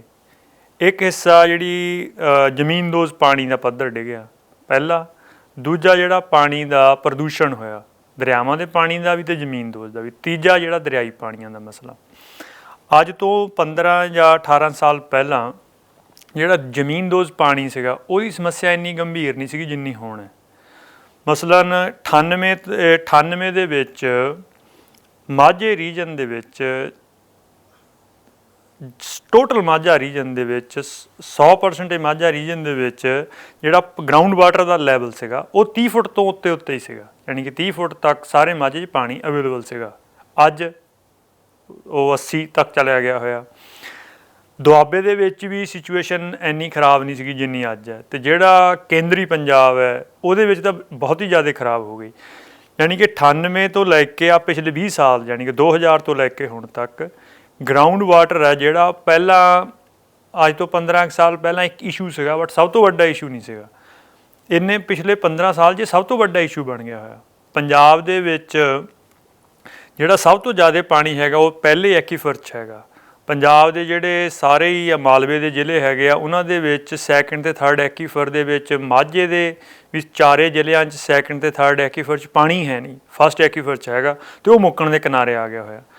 ਸੋ ਇਸ ਵੇਲੇ ਜਿਹੜੀ ਗਰਾਊਂਡ ਵਾਟਰ ਦੀ ਸਿਚੁਏਸ਼ਨ ਹੈਗੀ ਆ ਉਹ ਬਹੁਤ ਹੀ ਜ਼ਿਆਦਾ ਗੰਭੀਰ ਰੂਪ ਧਾਰ ਗਈ ਹੈ। ਅਤੇ ਉਸ ਤੋਂ ਉੱਤੇ ਜਿਹੜਾ ਵਾਟਰ ਦਾ ਪੋਲਿਊਸ਼ਨ ਉਹ ਪਿਛਲੇ 20 ਸਾਲ ਦੇ ਵਿੱਚ ਜਿਸ ਤਰੀਕੇ ਨੇ ਇੰਡਸਟਰੀ ਦੀ ਇੱਥੇ ਕੋਈ ਰੈਗੂਲੇਸ਼ਨ ਹੀ ਨਹੀਂ ਰਹੀ, ਉਹਨੇ ਉਦੋਂ ਵੀ ਜ਼ਿਆਦਾ ਗੰਭੀਰ ਕਰ ਦਿੱਤੀ ਹੋਈ ਹੈ। ਤੋ ਅਸੀਂ ਜਿਹੜਾ ਦਰਿਆਈ ਪਾਣੀ ਦਾ ਮਸਲਾ ਹੈ ਉਹ ਵੀ ਇੱਥੋਂ ਸਕਿਪ ਨਹੀਂ ਕੀਤਾ। ਜੇ ਤੁਸੀਂ ਉਹਦੀਆਂ ਸਾਰੀਆਂ ਮੁਲਾਕਾਤ ਦੇਖੀਆਂ ਹੋਣਗੀਆਂ ਤਾਂ ਜਿਹੜੇ ਦਰਿਆਈ ਪਾਣੀ ਦੇ ਮਾਹਰ ਹੈਗੇ ਆ ਉਹ ਲੁੱਟ ਕਿਸ ਤਰੀਕੇ ਨਾਲ ਹੋ ਰਹੀ ਹੈ, ਨਹਿਰੀ ਪਾਣੀ ਦਾ ਨੈਟਵਰਕ ਕਿਸ ਤਰੀਕੇ ਨਾਲ ਹੋਣਾ ਚਾਹੀਦਾ, ਉਹ 'ਤੇ ਵੀ ਅਸੀਂ ਗੱਲ ਕਰ ਰਹੇ ਹਾਂ। ਬਟ ਗਰਾਊਂਡ ਵਾਟਰ 'ਤੇ ਇਸ ਕਰਕੇ ਕਰ ਰਹੇ ਹਾਂ ਕਿ ਜਿਹੜਾ ਦਰਿਆਈ ਪਾਣੀ ਦਾ ਮਸਲਾ ਹੈਗਾ ਇਹ ਕਰੈਕਟ ਕੀਤਾ ਜਾ ਸਕਦਾ, ਇਹ ਰਿਵਰਸ ਕੀਤਾ ਜਾ ਸਕਦਾ। ਜਿਹੜਾ ਗਰਾਊਂਡ ਵਾਟਰ ਦੀ ਸਿਚੁਏਸ਼ਨ ਆ ਉਹ ਰਿਵਰਸ ਨਹੀਂ, ਇਰਰਿਵਰਸੀਬਲ ਹੋਣ ਵੱਲ ਵੱਧ ਰਹੀ ਹੈ ਅਗਲੇ 5-7 ਸਾਲ 'ਚ। ਇਸ ਕਰਕੇ ਮੈਨੂੰ ਲੱਗਦਾ ਉਹ ਵੱਧ ਤਵੱਜੋ ਰਾਜਨੀਤਿਕ ਰੂਪ 'ਚ ਮੈਂ ਜੇ ਪੁੱਛਾਂ ਤੁਹਾਡੇ ਤੋਂ 47 84 ਤੇ ਬਾਅਦ ਦਾ ਦੌਰ ਸਿੱਖਾਂ ਦੀ ਰਾਜਨੀਤੀ ਦੇ ਪੱਖ ਤੇ ਪੁੱਛਾਂ ਕਿ ਇਸ ਗੱਲ ਦਾ ਜਦੋਂ ਤੁਸੀਂ ਵੀ ਮੰਨ ਲਓ ਇੱਕ ਹੁੰਦੀ ਹੈ ਕਿ ਰਾਜਨੀਤਿਕ ਨਾਅਰਿਆਂ ਦੇ ਰੂਪ ਚੀਜ਼ਾਂ ਲੈ ਕੇ ਜਾਂਦੇ ਸੀ, ਇੱਕ ਤੁਸੀਂ ਪ੍ਰੈਕਟਿਸ ਦੇ ਰੂਪ 'ਚ ਗਰਾਊਂਡ ਦੇ ਅੰਦਰ ਉਸ ਤਰੀਕੇ ਨਾਲ ਗਰਾਊਂਡ ਦੇ ਉੱਤੇ ਉਤਰੇ ਹੋਏ ਹੋ। ਜੋ ਤੁਸੀਂ ਕਹਿੰਦੇ ਹੋ ਕਿ ਗੁਰੂ ਸਾਹਿਬ ਦਾ ਆਸਾ ਕੀ ਸੀ, ਗੁਰੂ ਸਾਹਿਬ ਦਾ ਮਾਡਲ ਕੀ ਸੀਗਾ, ਵੈਸਟ ਦਾ ਮਾਡਲ ਕੀ ਹੈਗਾ, ਤਾਂ ਜਿਹੜੀਆਂ 47 ਜਾਂ 84 'ਚ ਜਿਸ ਤਰੀਕੇ ਨਾਲ ਇਸ ਪੂਰੀ ਗੱਲ ਨੂੰ ਡਿਫਾਈਨ ਕੀਤਾ ਗਿਆ ਕਿ ਸਾਡੀਆਂ ਆਹ ਇੱਕ ਸਟੇਟ ਚਾਹੀਦੀ ਹੈ ਤਾਂ ਹੀ ਅਸੀਂ ਠੀਕ ਰਹਾਂਗੇ। ਦੇਖੋ ਕਿ ਸਿੱਖਾਂ ਦੇ ਵਿੱਚ ਜਿਹੜਾ ਆਈਡੀਆ ਹੈਗਾ ਪੋਲੀਟਿਕਸ ਦਾ, ਉਹ ਤਾਂ ਹੈਗਾ ਬਿਲਕੁਲ ਗਰਾਊਂਡ ਲੈਵਲ ਤੱਕ ਡੀਸੈਂਟਰਲਾਈਜੇਸ਼ਨ ਦਾ, ਬਿਲਕੁਲ ਗਰਾਊਂਡ ਤੱਕ, ਜਿਹਨੂੰ ਆਪਾਂ ਹੰਨੇ ਮੀਰੀ ਵੀ ਕਹਿੰਦੇ, ਮਤਲਬ ਬਿਲਕੁਲ ਲੋਅਰ ਲੈਵਲ ਤੱਕ ਜਿਹੜੀ ਫੈਸਲੇ ਲੈਣ ਦੀ ਤਾਕਤ ਹੋਣੀ ਚਾਹੀਦੀ ਹੈ। ਤੋ ਚਾਹੇ 47 ਦੀ ਗੱਲ ਹੈ, ਚਾਹੇ 84 ਦੀ ਗੱਲ ਹੈ, ਚਾਹੇ ਮਾਸਟਰ ਤਾਰਾ ਸਿੰਘ ਹੋਣਾ ਵੇਲੇ ਜਦੋਂ ਸਭ ਤੋਂ ਪਹਿਲਾ ਵਾਰ ਉਹਨਾਂ ਨੂੰ ਨਰੇਲਾ ਫੜਿਆ ਗਿਆ, ਚਾਹੇ ਧਰਮ ਯੁੱਧ ਮੋਰਚੇ ਦੀ ਗੱਲ ਹੈ, ਉਹ ਸਾਰਿਆਂ ਦਾ ਬੁਨਿਆਦੀ ਨੁਕਤਾ ਜਿਹੜੀ ਪਾਵਰ ਦੀ ਡੀਸੈਂਟਰਲਾਈਜੇਸ਼ਨ, ਪਾਵਰ ਲੋਕਾਂ ਨੂੰ ਦੇਣ ਦੀ ਸਟਰਗਲ ਸੀਗੀ। ਚਾਹੇ ਉਹ 84 ਤੋਂ ਬਾਅਦ ਖਾੜਕੂ ਮੂਵਮੈਂਟ ਸੀਗੀ, ਖਾਲਿਸਤਾਨ ਮੂਵਮੈਂਟ ਸੀਗੀ, ਸਾਰੀਆਂ ਦਾ ਜਿਹੜਾ ਬੁਨਿਆਦੀ ਨੁਕਤਾ ਉਹ ਇਹੀ ਹੈ ਕਿ ਜਿਹੜੀ ਸਵੈ ਰੂਲ ਹੋਣਾ ਚਾਹੀਦਾ, ਉਹਦੇ ਹਿਸਾਬ ਦੇ ਨਾਲ ਹੀ ਇਹ ਜਿਹੜੀ ਪੜਾਅ ਦਰ ਪੜਾਅ ਜਾਂ ਸਮੇਂ ਦੇ ਹਾਲਾਤ ਦੇ ਨਾਲ ਜਿਹੜੀ ਪੋਲੀਟਿਕਸ ਹੈਗੀ ਆ, ਉਹਦੇ ਨਾਅਰੇ ਜਾਂ ਉਹਦੇ ਸਲੋਗਨ ਉਹ ਘੜੇ ਜਾਂਦੇ ਰਹੇ, ਬਟ ਬੁਨਿਆਦੀ ਨੁਕਤਾ ਇੱਕੋ ਰਿਹਾ। ਪਰ ਜਿਵੇਂ ਤੁਸੀਂ ਕਿਹਾ ਕਿ ਵੈਸਟ ਦਾ ਇੱਕ ਥਾਟ ਆ ਸਟੇਟ ਨੂੰ ਲੈ ਕੇ, ਮੈਂ ਪੁੱਛ ਰਿਹਾ ਜੋ 47 ਦਾ ਇੱਕ ਥਾਟ ਆ, 47 ਦੀ ਲੀਡਰਸ਼ਿਪ ਦਾ, ਜੋ 84 ਦੇ ਟਾਈਮ ਇੱਕ ਥਾਟ ਆਗਾ ਸਟੇਟ ਨੂੰ ਲੈ ਕੇ, ਇਹ ਤੋਂ 'ਚ ਇੱਕ ਪੱਖ ਹੋ ਸਕਦਾ ਗਾ ਕਿ ਅਸੀਂ ਡੀਸੈਂਟਰਲਾਈਜੇਸ਼ਨ ਚਾਹੁੰਦੇ ਹੈਗੇ, ਰਾਜਾਂ ਦੇ ਵੱਧ ਅਧਿਕਾਰਾਂ ਦੀ ਵੀ ਗੱਲ ਚੱਲਦੀ ਸੀ। ਥਾਟ ਦੇ ਲੈਵਲ 'ਤੇ ਠੀਕ ਸੀ ਫਿਰ ਉਹ, ਜੋ ਤੁਸੀਂ ਮੰਨਦੇ ਹੋਗੇ ਕਿ ਸਾਨੂੰ ਵੈਸਟ ਵਾਲਾ ਫਾਰਮੂਲਾ ਠੀਕ ਨਹੀਂ ਹੈਗਾ, ਕਿ ਉਹ ਲੀਡਰਸ਼ਿਪ ਤਾਂ ਇਹ ਚਾਹੁੰਦੀ ਸੀ ਕਿ ਉਹ ਲੀਡਰਸ਼ਿਪ ਦੀ ਇੱਕ ਸਟੇਟ ਹੋਵੇ, ਇੱਕ ਨੇਸ਼ਨ ਸਟੇਟ ਹੋਵੇ ਸਾਡੀ ਵੀ। ਨਹੀਂ, ਮੈਂ ਜਿਹੜੀ ਗੱਲ ਬੁਨਿਆਦੀ ਤੌਰ 'ਤੇ ਕਹਿ ਰਿਹਾ ਕਿ ਸਟੇਟ ਹੁਣ ਇਸ ਵੇਲੇ ਦਿੱਲੀ ਦੇ ਤਖਤ ਦੇ ਉੱਤੇ ਜਿਹੜੀ ਵੀ ਰਾਜ ਕਰ ਰਹੀ ਹੈ, ਉਹਨੇ ਪਾਵਰ ਦੀ ਵੰਡ ਕਿਸ ਤਰੀਕੇ ਨਾਲ ਕਰਨੀ, ਨਿਆਂ ਕਿਸ ਤਰੀਕੇ ਨਾਲ ਕਰਨਾ, ਇਹੀ ਬੁਨਿਆਦੀ ਮਸਲਾ ਹੈ। ਤੋ ਜਦੋਂ ਅਸੀਂ ਸਿੱਖ ਕੋਈ ਸਟੇਟ ਮੰਗ ਰਹੇ ਆ ਤਾਂ ਉਹਦੇ ਵਿੱਚ ਵੀ ਵੈਸਟ ਵਾਲੀ ਨੇਸ਼ਨ ਸਟੇਟ ਵਰਗੀ ਸਟੇਟ ਨਹੀਂ ਹੋਣੀ ਹੈ। ਸਿੱਖਾਂ ਦਾ ਜਿਹੜਾ ਇੱਕ ਮਿਸਲ ਕਾਲ ਵੇਲੇ ਦਾ ਰੂਲ ਸੀਗਾ ਜਾਂ ਮਹਾਰਾਜਾ ਰਣਜੀਤ ਸਿੰਘ ਵੇਲੇ ਦਾ ਰੂਲ ਸੀਗਾ, ਉਹਦੇ ਵਿੱਚ ਜੇ ਤੁਸੀਂ ਦੇਖੋਗੇ ਕਿ ਉਹਦੇ ਵਿੱਚ ਜਿਹੜੀ ਵੰਡ ਕਿਸ ਤਰੀਕੇ ਨਾਲ ਕੀਤੀ ਗਈ ਹੋਈ ਹੈ ਤਾਕਤ ਦੀ ਅਤੇ ਨਿਆਂ ਦੀ ਵੰਡ ਕਿਸ ਤਰੀਕੇ ਦੀ ਸੀਗੀ, ਉਹ ਬਿਲਕੁਲ ਪਿੰਡ ਦੀ ਪੰਚਾਇਤ ਦੇ ਪੱਧਰ ਤੱਕ ਦੀ ਸੀਗੀ, ਬਿਲਕੁਲ ਲੋਅਰ ਲੈਵਲ ਤੱਕ ਸੀਗੀ। ਹੁਣ ਜਿਹੜਾ ਆਈਡੀਆ ਜਦੋਂ ਆਪਾਂ ਵੈਸਟ ਤੋਂ ਲੈਂਦੇ ਹਾਂ, ਵੈਸਟ ਦੇ ਆਈਡੀਏ ਦੇ ਵਿੱਚ ਕਿਹਾ ਹੈ ਕਿ ਆਪਣਿਆਂ ਲਈ ਰਾਜ, ਉਸ ਤੋਂ ਪਹਿਲਾਂ ਜਿਸ ਤਰੀਕੇ ਦੀ ਰਾਜਸ਼ਾਹੀ ਸੀਗੀ ਉਹ ਸੀਗਾ ਆਪਣੇ ਲਈ ਰਾਜ, ਇੱਕ ਰਾਜਾ ਜਾਂ ਉਹਦੇ ਦਰਬਾਰੀ ਇਕੱਲਾ ਉਹਨਾਂ ਲਈ ਰਾਜ। ਉਦੋਂ ਬਾਅਦ ਉਹ ਥੋੜ੍ਹਾ ਜਿਹਾ ਫੈਲ ਗਿਆ, ਆਪਣਿਆਂ ਲਈ ਰਾਜ ਇੱਕ ਕਲਚਰ ਬੇਸਡ ਜਾਂ ਇੱਕ ਆਇਡੈਂਟੀ ਬੇਸਡ ਰਾਜ। ਜਿਹੜਾ ਸਿੱਖਾਂ ਦਾ ਰਾਜ ਹੈ ਉਹ ਆਪਣੇ ਜਾਂ ਆਪਣਿਆਂ ਤੋਂ ਅੱਗੇ ਸਰਬੱਤ ਲਈ ਰਾਜ ਹੈ। ਉਹਦੇ ਵਿੱਚ ਜਿਹੜਾ ਸਚਿਆਰਾ ਅਮਲ ਹੈ ਉਹ ਸਭ ਤੋਂ ਬੁਨਿਆਦੀ ਅਸੂਲ ਹੋਣਾ, ਬਜਾਏ ਕਿ ਕਿਸੇ ਖਾਸ ਆਇਡੈਂਟੀ ਦੇ ਆਧਾਰ ਦੇ ਉੱਤੇ ਤੁਹਾਨੂੰ ਕੋਈ ਸਪੈਸ਼ਲ ਟਰੀਟਮੈਂਟ ਹੋਣਾ। ਇਸ ਤਰ੍ਹਾਂ ਦਾ ਰਾਜ ਨਹੀਂ ਹੈ ਸਿੱਖਾਂ ਦੇ ਰਾਜ। ਮੈਂ ਵੀ ਕਹਿਣਾ ਚ ਕੰਟਰਡਿਕਸ਼ਨ ਹੈਗੀ ਹੈ, ਵਿਰੋਧਤਾ ਹੀ ਇਸ ਗੱਲ 'ਚ ਕਿ 47 ਦੇ ਲਈ ਵੀ ਤੇ ਪਛਾਣ ਦੇ ਆਧਾਰ ਦੇ ਉੱਤੇ ਗੱਲ ਹੋ ਰਹੀ ਸੀ ਨਾ, 84 ਦੇ ਟਾਈਮ ਵੀ ਤਾਂ ਪਛਾਣ ਦੇ ਆਧਾਰ ਦੇ ਉੱਤੇ ਗੱਲ ਹੋ ਰਹੀ ਸੀ ਕਿ ਸਾਡੀ ਪਛਾਣ ਨੂੰ ਖਤਰਾ, ਸਾਡੀ ਪਛਾਣ ਲਈ ਇੱਕ ਰਾਜ, ਤੇ ਉਹ ਰਾਜ ਨੇਸ਼ਨ ਸਟੇਟ ਹੀ ਹੋਣਾ ਸੀਗਾ। ਨਹੀਂ, ਨੋ ਡਾਊਟ ਇਹ ਇਸ ਗੱਲ 'ਚ ਫਰਕ ਹੈ। ਇੰਡੀਅਨ ਸਟੇਟ ਸਾਡੀ ਜਿਹੜੀ ਨਿਆਰੀ ਹੋਂਦ ਹੈ ਉਸ ਨੂੰ ਡਿਲਿਊਟ ਕਰਨਾ ਜਾਂ ਉਸ ਨੂੰ ਖਤਮ ਕਰਨਾ ਚਾਹੁੰਦੀ ਹੈ। ਉਸ ਗੱਲ ਨੂੰ ਪ੍ਰੋਟੈਕਟ ਕਰਨ ਦਾ ਮਤਲਬ ਇਹ ਨਹੀਂ ਹੈ ਕਿ ਉਸ ਸਟੇਟ ਦੇ ਵਿੱਚ ਇਕੱਲੀ ਸਾਡੀ ਪਛਾਣ ਵਾਲੀ ਵਸਣੇ। ਜਿਹੜੀ ਇੰਡੀਅਨ ਸਟੇਟ ਹੈ ਉਹ ਇੱਥੇ ਸਾਡੀ ਪਛਾਣ ਨੂੰ ਖਤਮ ਕਰ ਦੇਣਾ ਚਾਹੁੰਦੀ ਸੀਗੀ। ਅਸੀਂ ਉਹਦੇ ਤੋਂ ਆਪਣੀ ਪਛਾਣ ਨੂੰ ਬਚਾਉਣ ਲਈ ਸਟੇਟ ਪਾਵਰ ਲੈਣਾ ਚਾਹੁੰਦੇ, ਬਟ ਉਹਦਾ ਇਹ ਮਤਲਬ ਨਹੀਂ ਹੈ ਕਿ ਉਸ ਸਟੇਟ ਦੇ ਵਿੱਚ ਜਾਂ ਉਸ ਇੱਕ ਰਾਜਨੀਤਿਕ ਯੂਨਿਟ ਦੇ ਵਿੱਚ ਇਕੱਲੀ ਸਾਡੀ ਪਛਾਣ ਵਾਲੇ ਹੀ ਬਚਣਗੇ, ਇਹ ਨਹੀਂ ਹੈ। ਉਹਦੇ ਵਿੱਚ ਬਿਲਕੁਲ ਸਰਬੱਤ ਦੇ ਭਲੇ ਵਾਲਾ, ਮਨੁੱਖਤਾ ਦੇ ਭਲੇ ਵਾਲਾ, ਸਾਰਿਆਂ ਦੀ ਬਰਾਬਰਤੀ ਵਾਲਾ ਰਾਜ ਹੋਊਗਾ। ਸਾਰਿਆਂ ਦੀ ਪਛਾਣ ਦੀ, ਸਾਰਿਆਂ ਦੀ ਧਾਰਮਿਕ ਮਾਨਤਾ ਦੀ, ਉਹਨਾਂ ਨੂੰ ਮੰਨਣ ਦੀ ਇਕੁਐਲਿਟੀ ਹੋਊਗੀ। ਉਹਦਾ ਤਾਂ ਕੋਈ ਰੌਲਾ ਹੀ ਨਹੀਂ। ਸਿੱਖਾਂ ਨੇ ਪਹਿਲਾਂ ਰਾਜ ਕੀਤਾ, 7% ਸਿੱਖ ਸੀਗੇ, ਮਿਸਲ ਕਾਲ ਵੇਲੇ ਜਾਂ ਮਹਾਰਾਜਾ ਰਣਜੀਤ ਸਿੰਘ ਦੇ ਰਾਜ ਵੇਲੇ, ਉਸ ਵੇਲੇ ਜਿੰਨੇ ਵੀ ਸਾਰੀ ਹੋਰ ਪਛਾਣਾਂ ਦੇ ਲੋਕ ਸੀਗੇ, ਉਹਨਾਂ ਨੂੰ ਸਾਰਿਆਂ ਨੂੰ ਰਾਜ ਦੇ ਵਿੱਚ ਵੀ ਅਤੇ ਸੁਸਾਇਟੀ ਦੇ ਵਿੱਚ ਕਦੇ ਕੋਈ ਦਿੱਕਤ ਨਹੀਂ ਸੀਗੀ। ਸੋ ਇਹ ਹੁਣ ਬੈਸਟ ਦਾ ਆਈਡੀਆ ਸੀਗਾ, ਉਹਦੇ ਤੋਂ ਉਸ ਪਰਸੈਪਸ਼ਨ ਤੋਂ ਲੋਕ ਬਿਲਡ ਕਰ ਲੈਂਦੇ ਆ।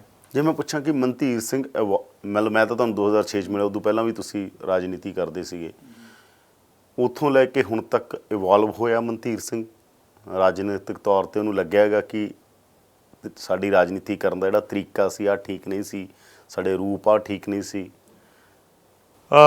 ਜਿਹੜਾ ਬੁਨਿਆਦੀ ਆਈਡੀਆ ਉਹਦੇ ਬਾਰੇ ਤਾਂ ਨਹੀਂ ਮੈਨੂੰ ਲੱਗਦਾ ਕਿ ਅਸੀਂ ਪਹਿਲਾਂ ਕਿਸੇ ਹੋਰ ਤਰ੍ਹਾਂ ਸੋਚਦੇ ਸੀਗੇ। ਅਸੀਂ ਕਦੇ ਇੱਦਾਂ ਸੋਚਦੇ ਸੀਗੇ ਕਿ ਸਿੱਖਾਂ ਦੇ ਰਾਜ ਇਕੱਲੇ ਸਿੱਖ ਹੀ ਹੋਣੇ, ਇੱਦਾਂ ਤਾਂ ਅਸੀਂ ਕਦੇ ਵੀ ਨਹੀਂ ਸੋਚਿਆ ਸੀਗਾ। ਪਹਿਲਾਂ ਤੋਂ ਇੱਦਾਂ ਸੀਗਾ ਕਿ ਸਿੱਖਾਂ ਦੇ ਰਾਜ ਦੇ ਵਿੱਚ ਸਿਰਫ ਨਿਆਂ ਦੀ ਗੱਲ ਹੋਣੀ ਹੈ, ਉਹਦੇ ਵਿੱਚ ਸਾਰਿਆਂ ਦੇ ਹੀ ਜਿਹਦਾ ਵੀ ਸਚਿਆਰਾ ਅਮਲ ਹੈ, ਜਿਸ ਤਰ੍ਹਾਂ ਗੁਰੂ ਗ੍ਰੰਥ ਸਾਹਿਬ ਦੇ ਵਿੱਚ ਹੈ।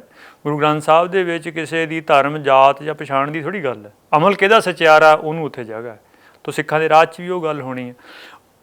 ਜਿਸ ਗੱਲ 'ਚ ਫਰਕ ਆਇਆ ਇਵੋਲਵ ਹੋਏ, ਉਹ ਇਹ ਹੈਗਾ ਕਿ ਜਿਹੜੀਆਂ ਵੈਸਟ ਦੇ ਪ੍ਰਭਾਵ ਕਰਕੇ ਸਾਡੇ ਔਰਗੇਨਾਈਜ਼ ਹੋਣ ਦੇ ਜਾਂ ਨੈਰੇਟਿਵ ਦੀਆਂ ਕੁਛ ਗੱਲਾਂ ਦੇ ਜਾਂ ਕੁਛ ਟਰਮ ਦੇ ਮਸਲੇ ਸੀਗੇ, ਉਹ ਜ਼ਰੂਰ ਵੈਸਟ ਤੋਂ ਪ੍ਰਭਾਵਿਤ ਸੀਗੇ। ਜਿੱਦਾਂ ਔਰਗੇਨਾਈਜ਼ ਹੋਣ ਦਾ ਹੀ ਮਸਲਾ, ਸਿੱਖਾਂ ਦੇ ਵਿੱਚ ਵੈਸਟਰਨ ਸਟਾਈਲ ਦੀ ਜਿਹੜੀ ਹਾਇਰਾਰਕੀ ਟਾਈਪ ਔਰਗੇਨਾਈਜੇਸ਼ਨ ਹੈ, ਉਹਦੀ ਕੋਈ ਸਪੇਸ ਨਹੀਂ ਹੈ।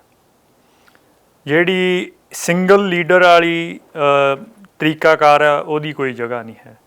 ਤੋ ਉਹ ਜਿਸ ਸਾਡੀ ਫੈਡਰੇਸ਼ਨ ਸੀਗੀ, ਉਹਦੀ ਵੀ ਵੈਸਟ ਦੀ ਤਰੀਕੇ ਦੀ ਇੱਕ ਹਾਇਰਾਰਕੀ ਬੇਸਡ ਇੱਕ ਸਟਰਕਚਰ ਸੀਗਾ, 3-4 ਉਹਦੇ ਪੱਧਰ ਸੀਗੇ।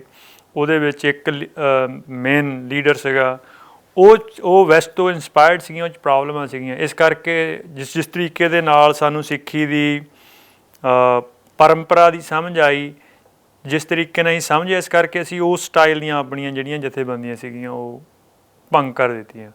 ਹੁਣ ਅਸੀਂ ਕੋਸ਼ਿਸ਼ ਕਰਦੇ, ਮੈਂ ਨਹੀਂ ਕਹਿੰਦਾ ਕਿ ਜਿਵੇਂ ਮੈਂ ਪੁੱਛਾਂ ਕਿ ਤੁਹਾਡੀ ਕੋਸ਼ਿਸ਼ SGPC ਵਾਲੀ ਮੰਨ ਲਓ ਇੱਕ ਕੋਸ਼ਿਸ਼ ਸਭ ਦੀ ਹੁੰਦੀ ਸੀ ਕਿ SGPC 'ਤੇ ਅਸੀਂ ਕਾਬਜ਼ ਹੋਈਏ, ਬਹੁਤ ਸਾਰੀਆਂ ਧਿਰਾਂ ਦਾ ਇਹ ਰਿਹਾ ਹੈਗਾ, ਤੁਸੀਂ ਮਾਨ ਨਾਲ ਗਏ, ਇਲੈਕਸ਼ਨ ਦੇ ਅੰਦਰ ਵੀ ਆਏ, ਇਲੈਕਸ਼ਨ ਦਾ ਤੁਹਾਨੂੰ ਉਹੀ ਜਿਹੀ ਸਟੇਟ ਹੀ ਮਿਲਣੀ ਸੀ ਨਾ ਜੇ ਜਿੱਤ ਵੀ ਜਾਂਦੇ ਤੁਸੀਂ, ਤੇ SGPC ਵੀ ਤਾਂ ਫਿਰ ਵੈਸਟ ਦਾ ਮਾਡਲ ਹੀ ਹੈਗਾ। ਬਿਲਕੁਲ, ਮੈਂ ਵੀ ਕਹਿੰਦਾ ਕਿ ਇਸ ਤਰੀਕੇ SGPC ਦੇ ਮਸਲੇ ਦੇ ਵਿੱਚ ਇੱਕ ਇਹ ਫਰਕ ਸੀਗਾ ਕਿ SGPC ਦਾ ਪਹੁੰਚਣ ਦਾ ਤਰੀਕਾ ਉੱਥੇ ਤੱਕ ਵੈਸਟ ਵਾਲਾ ਹੀ ਆ, ਜਾਂ ਤੁਸੀਂ ਉੱਥੇ ਅੰਗਰੇਜ਼ਾਂ ਦੇ ਥਾਟ ਚੋਂ ਨਿਕਲੀ ਹੋਈ ਉਸੇ ਚੋਂ ਆ ਨਾ, ਜਿੱਥੇ ਮੈਂ ਮੰਨਦਾ, ਜਿੱਥੇ ਇਸ ਗੱਲ ਦੀ ਪ੍ਰਸ਼ੰਸਾ ਵੀ ਹੁੰਦੀ ਹੈ ਕਿ ਵੂਮਨ ਨੂੰ ਵੋਟ ਦਾ ਰਾਈਟ ਇੱਥੇ ਪਹਿਲਾਂ ਦਿੱਤਾ ਗਿਆ, ਉੱਥੇ ਬਾਅਦ 'ਚ ਦਿੱਤਾ ਗਿਆ। ਹਾਂ, ਮੈਂ ਮੰਨਦਾ ਇਹ। ਹਾਲਾਂਕਿ ਜਦੋਂ ਸਿੱਖਾਂ ਨੇ SGPC ਬਣਾਈ ਆ, ਪਹਿਲੀਆਂ ਜਿਹੜੀਆਂ 2 ਇਲੈਕਸ਼ਨ ਹੋਈਆਂ ਮੈਂਬਰਾਂ ਦੀਆਂ, 175 ਮੈਂਬਰ ਚੁਣੇ, ਉਹ ਸਿੱਖਾਂ ਨੇ ਸਿੱਖਾਂ ਦੇ ਤਰੀਕੇ ਨਾਲ ਚੁਣੇ, ਸਰਬਸੰਮਤੀ ਨਾਲ ਚੁਣੇ ਆ, ਕੋਈ ਇਲੈਕਸ਼ਨ ਨਹੀਂ ਹੋਈ। ਤਾਂ ਉਹ ਮੈਨੂੰ ਲੱਗਦਾ ਕਿ ਅੰਗਰੇਜ਼ਾਂ ਨੂੰ ਲੱਗ ਗਿਆ ਸੀਗਾ ਕਿ ਇਹਨਾਂ ਨੇ ਗੁਰਦੁਆਰਿਆਂ ਦੇ ਪ੍ਰਬੰਧ ਵੀ ਲੈ ਲਿਆ ਅਤੇ ਲੀਡਰ ਚੁਣਨ ਦਾ ਆਪਣਾ ਤਰੀਕਾ ਵੀ ਦੁਆਰਾ ਪੁਨਰ ਸੁਰਜੀਤ ਕਰ ਲਿਆ। ਉਦੋਂ ਬਾਅਦ ਉਹਨਾਂ ਨੇ ਇਹ ਵੋਟਾਂ ਵਾਲਾ ਇੰਟਰੋਡਿਊਸ ਕੀਤਾ। ਚਲੋ ਉਹ ਕਿਸ ਤਰੀਕੇ ਨਾਲ ਉਹਨਾਂ ਨੇ ਮਨਾਇਆ ਉਹ ਹੋਰ ਮਸਲਾ। ਜਿਹੜਾ SGPC ਦੇ ਪ੍ਰਬੰਧ ਦੇ ਵਿੱਚ ਨੁਮਾਇੰਦਾ ਚੁਣਨ ਦਾ ਤਰੀਕਾ, ਉਹ ਸਿੱਖਾਂ ਦਾ ਨਹੀਂ ਹੈ, ਉਹ ਵੈਸਟਰਨ ਹੈ। ਉਹਦੇ ਕਰਕੇ ਹੀ ਇਸ ਸਿਸਟਮ ਦੇ ਵਿੱਚ ਪ੍ਰੋਬਲਮਾਂ ਬਹੁਤ ਸਾਰੀਆਂ ਆ ਗਈਆਂ ਨੇ। ਬਟ SGPC ਦੇ ਵਿੱਚ ਜਾ ਕੇ ਜਦੋਂ ਉਹਨੂੰ ਦੁਬਾਰਾ ਇੰਪਲੀਮੈਂਟ ਕਰਨਾ ਪ੍ਰਬੰਧ ਨੂੰ, ਉਹਦੇ ਵਿੱਚ ਤੁਸੀਂ ਬਹੁਤ ਸਾਰੀਆਂ ਚੀਜ਼ਾਂ ਠੀਕ ਕਰ ਸਕਦੇ, ਸਾਰੀਆਂ ਨਹੀਂ, ਬਹੁਤ ਸਾਰੀਆਂ ਕਰ ਸਕਦੇ। ਬਟ ਜਿਹੜੀ ਹੁਣ ਸਾਡੀ ਹੁਣ ਦੀ ਸਿਚੁਏਸ਼ਨ, ਚੋਣ ਲੜਨ 'ਚ ਗਏ, ਸਿਮਰਜੀਤ ਮਾਨ ਨਾਲ ਸਮਝੌਤਾ ਹੋਇਆ ਤੁਹਾਡਾ, ਉਹ ਕੀ ਸੋਚ ਕੇ ਗਏ ਫਿਰ? ਉਦੋਂ ਠੀਕ ਸੀ ਤੁਸੀਂ ਜਾਂ ਗਲਤ ਸੀਗੇ? ਜਿਹੜਾ ਸਿਮਰਨਜੀਤ ਸਿੰਘ ਮਾਨ ਦੇ ਨਾਲ ਸਮਝੌਤਾ ਹੋਇਆ ਸੀਗਾ, ਉਹ ਸ਼੍ਰੋਮਣੀ ਖਾਲਸਾ ਦਲ ਦਾ ਹੋਇਆ ਸੀਗਾ, ਉਹ ਫੈਡਰੇਸ਼ਨ ਦਾ ਨਹੀਂ ਹੋਇਆ ਸੀਗਾ। ਚਲੋ ਰਾਜਨੀਤੀ ਤਾਂ ਤੁਹਾਡੀ ਹੁਣ ਰਾਜਨੀਤੀ ਤੁਹਾਡੀ ਇੱਕੋ ਹੀ ਸੀ ਨਾ। ਹਾਂ, ਨਹੀਂ, ਉਹ ਮੈਂ ਭਰਾਤਰੀ ਜਥੇਬੰਦੀਆਂ ਮੈਂ ਕਾਮਰੇਡ ਕਹਿੰਦੇ ਤੁਸੀਂ ਉਹ ਸੀਗੇ। ਹਾਂ, ਮੈਂ ਫੈਡਰੇਸ਼ਨ ਦੇ ਜਿਹੜੇ ਡਿਸੀਜਨ ਹੈਗੇ ਆ ਉਹਨਾਂ ਬਾਰੇ ਇਹ ਗੱਲ ਕਰ ਸਕਦਾ। ਜਿਹੜੇ ਸ਼੍ਰੋਮਣੀ ਖਾਲਸਾ ਦਲ ਦੇ ਸੀਗੇ, ਜਿਹੜੇ ਸਾਡੇ ਤੋਂ ਸੀਨੀਅਰ ਬੰਦਿਆਂ ਦੇ ਡਿਸੀਜਨ ਸੀਗੇ, ਉਹਨਾਂ ਬਾਰੇ ਉਹ ਗੱਲ ਕਰ ਸਕਦੇ। ਤੋ ਜਿਹੜੀ ਇਹਦਾ ਡਿਪਲੋਮੈਟਿਕ ਜਵਾਬ ਆ। ਹਾਂ, ਵਾਟ ਐਵਰ। ਤੋ ਜਿਹੜੀ ਗੱਲ SGPC ਬਾਰੇ, ਉਹ ਮੈਂ ਬਿਲਕੁਲ ਦੁਬਾਰਾ ਇਹ ਕਹਿਣੀ ਚਾਹੁੰਦਾ ਕਿ ਜਿਹੜੀ ਸਾਡੀ ਹੁਣ ਅੰਡਰਸਟੈਂਡਿੰਗ, ਜੇ ਮੈਂ ਪੁੱਛਦਾ ਗ੍ਰਹਿ ਮੰਤਰਾਲੇ ਦੇ ਅੰਡਰ SGPC, ਠੀਕ ਹੈ, ਫਿਰ SGPC ਤੁਸੀਂ ਇਹ ਕਹਿੰਦੇ ਹੋ ਜਿਹੜਾ ਵੈਸਟ ਦਾ ਮਾਡਲ ਆ ਵੀ ਜੇ ਕੋਈ ਚੁਣ ਕੇ ਆ ਜਾਊ ਕੋ ਅਸੀਂ ਚੋਣ ਨਹੀਂ ਕਰਵਾਵਾਂਗੇ ਅਗਲੀ, ਐਂ ਤਾਂ ਹੋ ਨਹੀਂ ਸਕਦਾ। ਮੈਂ ਉਹੀ ਕਹਿਣ ਲੱਗਾ, ਕਿਵੇਂ ਬੰਦ ਕਰ ਸਕਦੇ ਹੋ? ਚੋਣ ਵਾਲਾ ਮਾਡਲ ਤੇ ਵੈਸਟ ਦਾ ਮਾਡਲ ਹੀ ਹੈ ਨਾ। ਮੈਂ ਤਾਂ ਕਹਿਣਾ ਨਾ ਕਿ ਵੈਸਟ ਦਾ ਮਾਡਲ ਹੈ, ਸਾਡਾ ਮਾਡਲ ਨਹੀਂ ਹੈ। ਉਹ ਤਾਂ ਠੀਕ ਹੀ ਨਹੀਂ ਹੋ ਸਕਦਾਗਾ ਜਦੋਂ ਤੱਕ ਉਹ ਗ੍ਰਹਿ ਮੰਤਰਾਲੇ ਦੇ ਅੰਡਰ ਹੈ ਨਾ। ਮੈਂ ਤਾਂ ਕਹਿਣਾ, ਮੈਂ ਕਿੱਥੇ ਕਿ ਠੀਕ ਹੋ ਸਕਦਾ? ਮੈਂ ਤਾਂ ਚੁਣ ਕੇ ਜਾ ਕੇ ਕੀ ਕਰ ਦੋਗੇ ਜਾਂ ਤੁਸੀਂ ਕੀ ਕਰ ਦੇਣਗੇ ਜਿਹੜੇ ਚੁਣ ਕੇ ਚਲੇ ਜਾਣਗੇ? ਮੈਂ ਇਹ ਕਹਿਣਾ ਕਿ ਬਹੁਤ ਸਾਰੀਆਂ ਚੀਜ਼ਾਂ ਹੈ ਜਿਹੜੀਆਂ ਚੁਣ ਕੇ ਜਾ ਕੇ ਕੀਤੀਆਂ ਜਾ ਸਕਦੀਆਂ, ਬਹੁਤ ਸਾਰੀਆਂ ਨਹੀਂ ਹੈਗੀਆਂ। ਮਤਲਬ ਐਜੂਕੇਸ਼ਨ ਦਾ ਪ੍ਰਬੰਧ ਹੈਗਾ, ਸਿੱਖਾਂ ਦੇ ਕੋਲ ਇੱਕ ਹੁਣ ਜਿੰਨਾ ਕੁ ਐਜੂਕੇਸ਼ਨ ਦੇ ਵਿੱਚ, ਹਾਲਾਂਕਿ ਜਿਹੜੀ ਬੇਸਿਕ ਡਿਗਰੀ ਆ ਜਾਂ ਹੋਰ, ਉਹ ਤਾਂ ਸਾਰੀਆਂ ਉਹਨਾਂ ਨੇ ਹੀ ਕਰਨੀਆਂ। ਫਿਰ ਐਜੂਕੇਸ਼ਨ ਦੇ ਵਿੱਚ ਬਹੁਤ ਸਾਰੀਆਂ ਐਸੀਆਂ ਚੀਜ਼ਾਂ ਹੈਗੀਆਂ ਜਿਹੜੀਆਂ ਅਸੀਂ ਆਪਣੀ ਰਵਾਇਤ ਅਨੁਸਾਰ, ਜੇ ਸਿੱਧਾ ਪ੍ਰਬੰਧ SGPC ਦੇ ਕੋਲ ਸਹੀ ਪੰਥਕ ਧਿਰਾਂ ਕੋਲ ਹੋਵੇ, ਉਹ ਕਰ ਸਕਦੀਆਂ। ਜਾਂ ਜਿੱਦਾਂ ਜਿਹੜੀ ਹੁਣ ਮੈਂ ਗੱਲ ਕੀਤੀ ਕਿ ਗੁਰਦੁਆਰੇ ਦਾ ਇੱਕ ਹਿੱਸਾ ਸਫਾਖਾਨਾ ਹੁੰਦਾ, ਹਸਪਤਾਲ ਹੁੰਦਾ। ਤਾਂ ਜਿਸ ਤਰੀਕੇ ਦੇ ਨਾਲ ਸਿੱਖਾਂ ਦੀ ਟ੍ਰੈਡੀਸ਼ਨ ਰਹੀ ਆ ਵੀ ਗੁਰੂ ਦੀ ਜਿਹੜੀ ਗੋਲਕ ਹੈ ਉਹ ਗਰੀਬ ਦਾ ਮੂੰਹ ਹੁੰਦਾ। ਤਾਂ ਬਹੁਤ ਸਾਰੀ ਐਸੀ ਫੈਸਿਲਿਟੀ ਹੈਗੀ ਆ ਜਿਹੜੀ ਅਸੀਂ ਗਰੀਬ ਨੂੰ ਦੇ ਸਕਦੇ ਹਾਂ, ਜਿਹੜੀ SGPC ਦੇ ਇਸ ਨਲਾਇਕ ਪ੍ਰਬੰਧ ਕਰਕੇ ਉਹ ਨਹੀਂ ਹੋ ਪਾ ਰਹੀ ਹੈ। ਜੇ ਮੈਂ ਸਿੱਖਿਆ 'ਚ ਪੁੱਛਦਾ, ਸਿੱਖਿਆ ਦਾ ਇੱਕ ਪੂਰਾ ਮਾਡਲ ਆ, ਤੁਹਾਨੂੰ ਕੀ ਲੱਗਦਾ ਰਵਾਇਤੀ ਹੋ ਜਾਊਗਾ ਜੋ ਕਹੀ ਤੇ ਰਾਜੂ? ਨਹੀਂ, ਮੈਂ ਕਿਹਾ ਨਹੀਂ ਜੇ ਰਵਾਇਤੀ ਨਹੀਂ ਹੋਊਗਾ ਤਾਂ ਫਿਰ ਉਹ ਵੈਸਟ ਦਾ ਮਾਡਲ ਕਿਉਂ ਨਹੀਂ ਆ? ਮੈਕਾਲੇ ਦੀ ਥਿਊਰੀ ਤਾਂ ਇਹੀ ਕਹਿੰਦੀ ਹੈ ਕਲਰਕ ਪੈਦਾ ਕਰੋ। ਮੈਂ ਕਿਹਾ ਹੀ ਨਹੀਂ, ਮੈਂ ਚੇਂਜ ਕਰ ਦੂੰਗਾ। SGPC ਦੇ ਇੰਸਟੀਟਿਊਸ਼ਨ ਮੈਕਾਲੇ ਦੀ ਥਿਊਰੀ ਤਹਿਤ ਹੀ ਚੱਲਦੇ ਆ ਨਾ। ਬਿਲਕੁਲ ਚੱਲਦੇ ਆ। ਦੇਖੋ ਐਜੂਕੇਸ਼ਨ ਕੀ ਬਦਲ ਦੋਗੇ ਐਜੂਕੇਸ਼ਨ ਤੁਸੀਂ ਉੱਥੇ? ਐਜੂਕੇਸ਼ਨ ਰਵਾਇਤ ਦੇ ਮੁਤਾਬਕ ਆਜੂ ਉੱਥੇ ਇਹ ਗੁਰੂ ਕਾਲ ਸੀਗਾ। ਨਹੀਂ, ਮੈਂ ਤਾਂ ਕਿਹਾ ਹੀ ਨਹੀਂ। ਮੈਂ ਇਹ ਕਹਿ ਰਿਹਾ ਕਿ ਐਜੂਕੇਸ਼ਨ ਦੇ ਵਿੱਚ ਕੁਝ ਅੰਸ਼ਕ ਚੀਜ਼ਾਂ ਜਿਹੜੀਆਂ ਉਹ ਕੀਤੀਆਂ ਜਾ ਸਕਦੀਆਂ ਸਿੱਖਾਂ ਦੀ ਟ੍ਰੈਡੀਸ਼ਨ ਦੇ ਮੁਤਾਬਕ। ਮਤਲਬ ਮੈਂ ਹੁਣ ਜਦੋਂ ਤੇ ਪਿਛਲੇ ਕੁਝ ਸਾਲਾਂ ਤੋਂ ਅਸੀਂ 4-5 ਸਾਲ ਤੋਂ ਸੰਵਾਦ ਰਾਹੀਂ ਦੁਆਰਾ ਸ਼ੁਰੂ ਕੀਤਾ, ਸਿੱਖਾਂ ਦੇ ਵਿੱਚ ਐਸਾ ਹਿੱਸਾ ਹੁਣ ਹੈ ਆ ਜਿਹੜਾ ਪਰੰਪਰਾ ਦੇ ਅਨੁਸਾਰ ਆਪਣੀ ਵਿੱਦਿਆ ਤੋਂ ਲੈ ਕੇ ਸਾਰੇ ਕੁਝ ਦੀ ਸਿੱਖਿਆ ਲੈਣਾ ਚਾਹੁੰਦਾ। ਉਹਨਾਂ ਨੂੰ ਉਹ ਜਗ੍ਹਾ ਨਹੀਂ ਮਿਲ ਰਹੀਆਂ। ਸਾਰੇ ਨਹੀਂ ਐਸੇ ਹੈ ਕਿ ਜਿਹੜੇ ਵੈਸਟ ਦੇ ਮਾਡਲ ਦੇ ਵਿੱਚ ਹੀ ਆਪਣੇ ਨਿਆਣਿਆਂ ਨੂੰ ਪੜ੍ਹਾਉਣਾ ਚਾਹੁੰਦੇ ਆ। ਐਸਾ ਹਿੱਸਾ ਵੀ ਹੈ ਜਿਹੜਾ ਹੋ ਸਕਦਾ। ਤਾਂ ਉਹ ਨੈਚੁਰਲ ਗੱਲ ਹੈਗੀ ਹੈ ਕਿ ਤੁਹਾਡੇ ਕੋਲ ਰਿਸੋਰਸ ਹੋਣਗੇ, ਜਿਹੜੇ ਹਿੱਸੇ ਦੀ ਇਹ ਇੱਛਾ ਹੈਗੀ ਆ ਉਹਨਾਂ ਨੂੰ ਤੁਸੀਂ ਉਹ ਫੈਸਿਲਿਟੀ ਪ੍ਰੋਵਾਈਡ ਕਰਾ ਸਕਦੇ। ਨਹੀਂ, ਮੈਂ ਇਹ ਸਵਾਲ ਪੁੱਛ ਰਿਹਾ ਕਿ ਜੇ ਉਹ ਮਾਡਲ ਹੀ ਨਹੀਂ ਬਦਲੇਗਾ, ਜਿਹਦਾ ਤੁਸੀਂ ਕਹਿੰਦੇ ਹੋ ਕਿ ਇੱਕ ਵੈਸਟ ਦਾ ਮਾਡਲ ਆ, ਵੈਸਟ ਦੇ ਮਾਡਲ 'ਚ ਇਕੱਲੀ ਰਾਜ ਨਹੀਂ ਹੈਗਾ, ਅੱਗੇ ਰਾਜ ਦੇ ਅੱਗੇ ਇੰਸਟੀਟਿਊਸ਼ਨ ਨੇ, ਉਹਨਾਂ ਦੇ ਐਜੂਕੇਸ਼ਨ ਇੰਸਟੀਟਿਊਸ਼ਨ ਨੇ, ਉਹਨਾਂ ਦੇ ਬਾਕੀ ਸਾਰਾ ਕੁਝ, ਈਵਨ ਕਿ ਹੈਲਥ ਦਾ ਸਾਰਾ ਕੁਝ ਹੀ। ਤਾਂ ਜਦੋਂ ਉਹਦੇ 'ਚੋਂ ਉਹ ਚੀਜ਼ ਚੇਂਜ ਹੀ ਨਹੀਂ ਹੋਣੀ, ਫਿਰ ਤੁਸੀਂ ਉਹਦੇ 'ਤੇ ਇੰਨੀ ਐਨਰਜੀ ਕਿਉਂ ਵੇਸਟ ਕਰੋਗੇ? ਨਹੀਂ, ਮੈਂ ਦੇਖੋ ਜੀ ਤੁਸੀਂ ਗੱਲ ਨੂੰ ਤੁਸੀਂ ਕਹਿੰਦੇ ਹੋ ਕਿ ਗੁਰੂ ਸਾਹਿਬ ਦੇ ਥਾਟ ਦੇ ਮੁਤਾਬਕ ਚੀਜ਼ਾਂ ਹੋਣੀਆਂ ਚਾਹੀਦੀਆਂ, ਵੈਸਟ ਦੇ ਥਾਟ ਨਾਲ ਸਿੱਖਾਂ ਦਾ ਰਾਜ ਨਹੀਂ ਚੱਲਣਾ ਚਾਹੀਦਾ, ਸਿੱਖ ਨਹੀਂ ਚੱਲਣੇ ਚਾਹੀਦੇ। ਨਹੀਂ, ਮੈਂ ਤਾਂ ਜਿਹੜੀ ਗੱਲ ਮੈਂ ਪਹਿਲਾਂ ਵੀ ਇਹ ਗੱਲ ਕਹੀ ਕਿ ਵਿਆਪਕ ਰੂਪ ਦੇ ਵਿੱਚ ਤੁਸੀਂ ਸਾਰੀਆਂ ਚੇਂਜਸ ਲੈ ਕੇ ਆਉਣੀਆਂ, ਸਾਰੀ ਐਜੂਕੇਸ਼ਨ ਦੀ ਨਹੀਂ ਗੱਲ, ਬਾਕੀ ਸਾਰੇ ਮਸਲੇ ਦੀ ਵੀ ਗੱਲ ਹੈ, ਉਹ ਤਾਂ ਇਸ ਸਟੇਟ ਦੇ ਕਰੈਕਟਰ ਨੂੰ ਬਦਲੇ ਤੋਂ ਬਿਨਾਂ ਨਹੀਂ ਆਉਣਗੀਆਂ। ਬਟ ਸਟਿਲ ਜਿਹੜਾ ਸਿੱਖਾਂ ਦਾ ਆਈਡੀਆ ਰਿਹਾ ਕਿ ਉਸ ਵੇਲੇ ਵੀ ਸਟੇਟ ਸੀਗੀਆਂ, ਸਟੇਟ ਦੇ ਤੋਂ ਬਾਹਰ ਰਹਿ ਕੇ ਵੀ ਕੁਝ ਚੀਜ਼ਾਂ ਕੀਤੀਆਂ ਜਾ ਸਕਦੀਆਂ ਹੁੰਦੀਆਂ।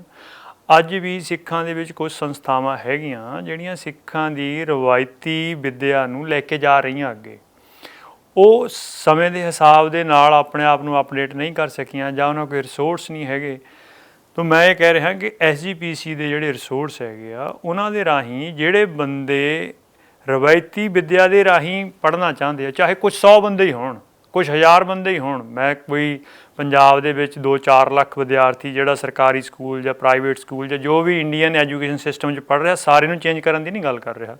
ਮੈਂ ਕਰ ਰਿਹਾ ਵੀ ਜਿੰਨਾ ਅੱਜ ਵੀ ਇੱਕ ਹਿੱਸਾ ਹੈ ਆ ਜਿਹੜਾ ਰਵਾਇਤੀ ਵਿੱਦਿਆ ਪ੍ਰਬੰਧ ਨੂੰ ਸਹੀ ਮੰਨਦਾ ਅਤੇ ਉਹਦੇ ਰਾਹੀਂ ਆਪਣੇ ਬੱਚਿਆਂ ਨੂੰ ਵਿੱਦਿਆ ਦੇਣੀ ਚਾਹੁੰਦਾ, ਅਤੇ ਉਹ ਐਟਲੀਸਟ ਉਹਨਾਂ ਦਾ ਕੀਤਾ ਜਾ ਸਕਦਾ। ਇਹਦੇ ਵਿੱਚ ਕੋਈ ਦੋ ਰਾਏ ਨਹੀਂ ਹੈ। ਮੈਂ ਕਹਿ ਰਾਂਗਾ ਕਿ ਜਦੋਂ ਤੁਸੀਂ ਜਿਹੜਾ ਗੁਰੂ ਸਾਹਿਬ ਦੀ ਰਾਜਨੀਤੀ ਦੇ ਮਾਡਲ ਦੀ ਗੱਲ ਕਰਦੇ ਹੋ, ਉਸ ਰਾਜਨੀਤੀ ਦੇ ਮਾਡਲ 'ਚ ਤਾਂ ਫਿਰ ਉਹ ਸਮੂਹਿਕਤਾ ਨੂੰ ਸਮੋਣਾ ਨਾ।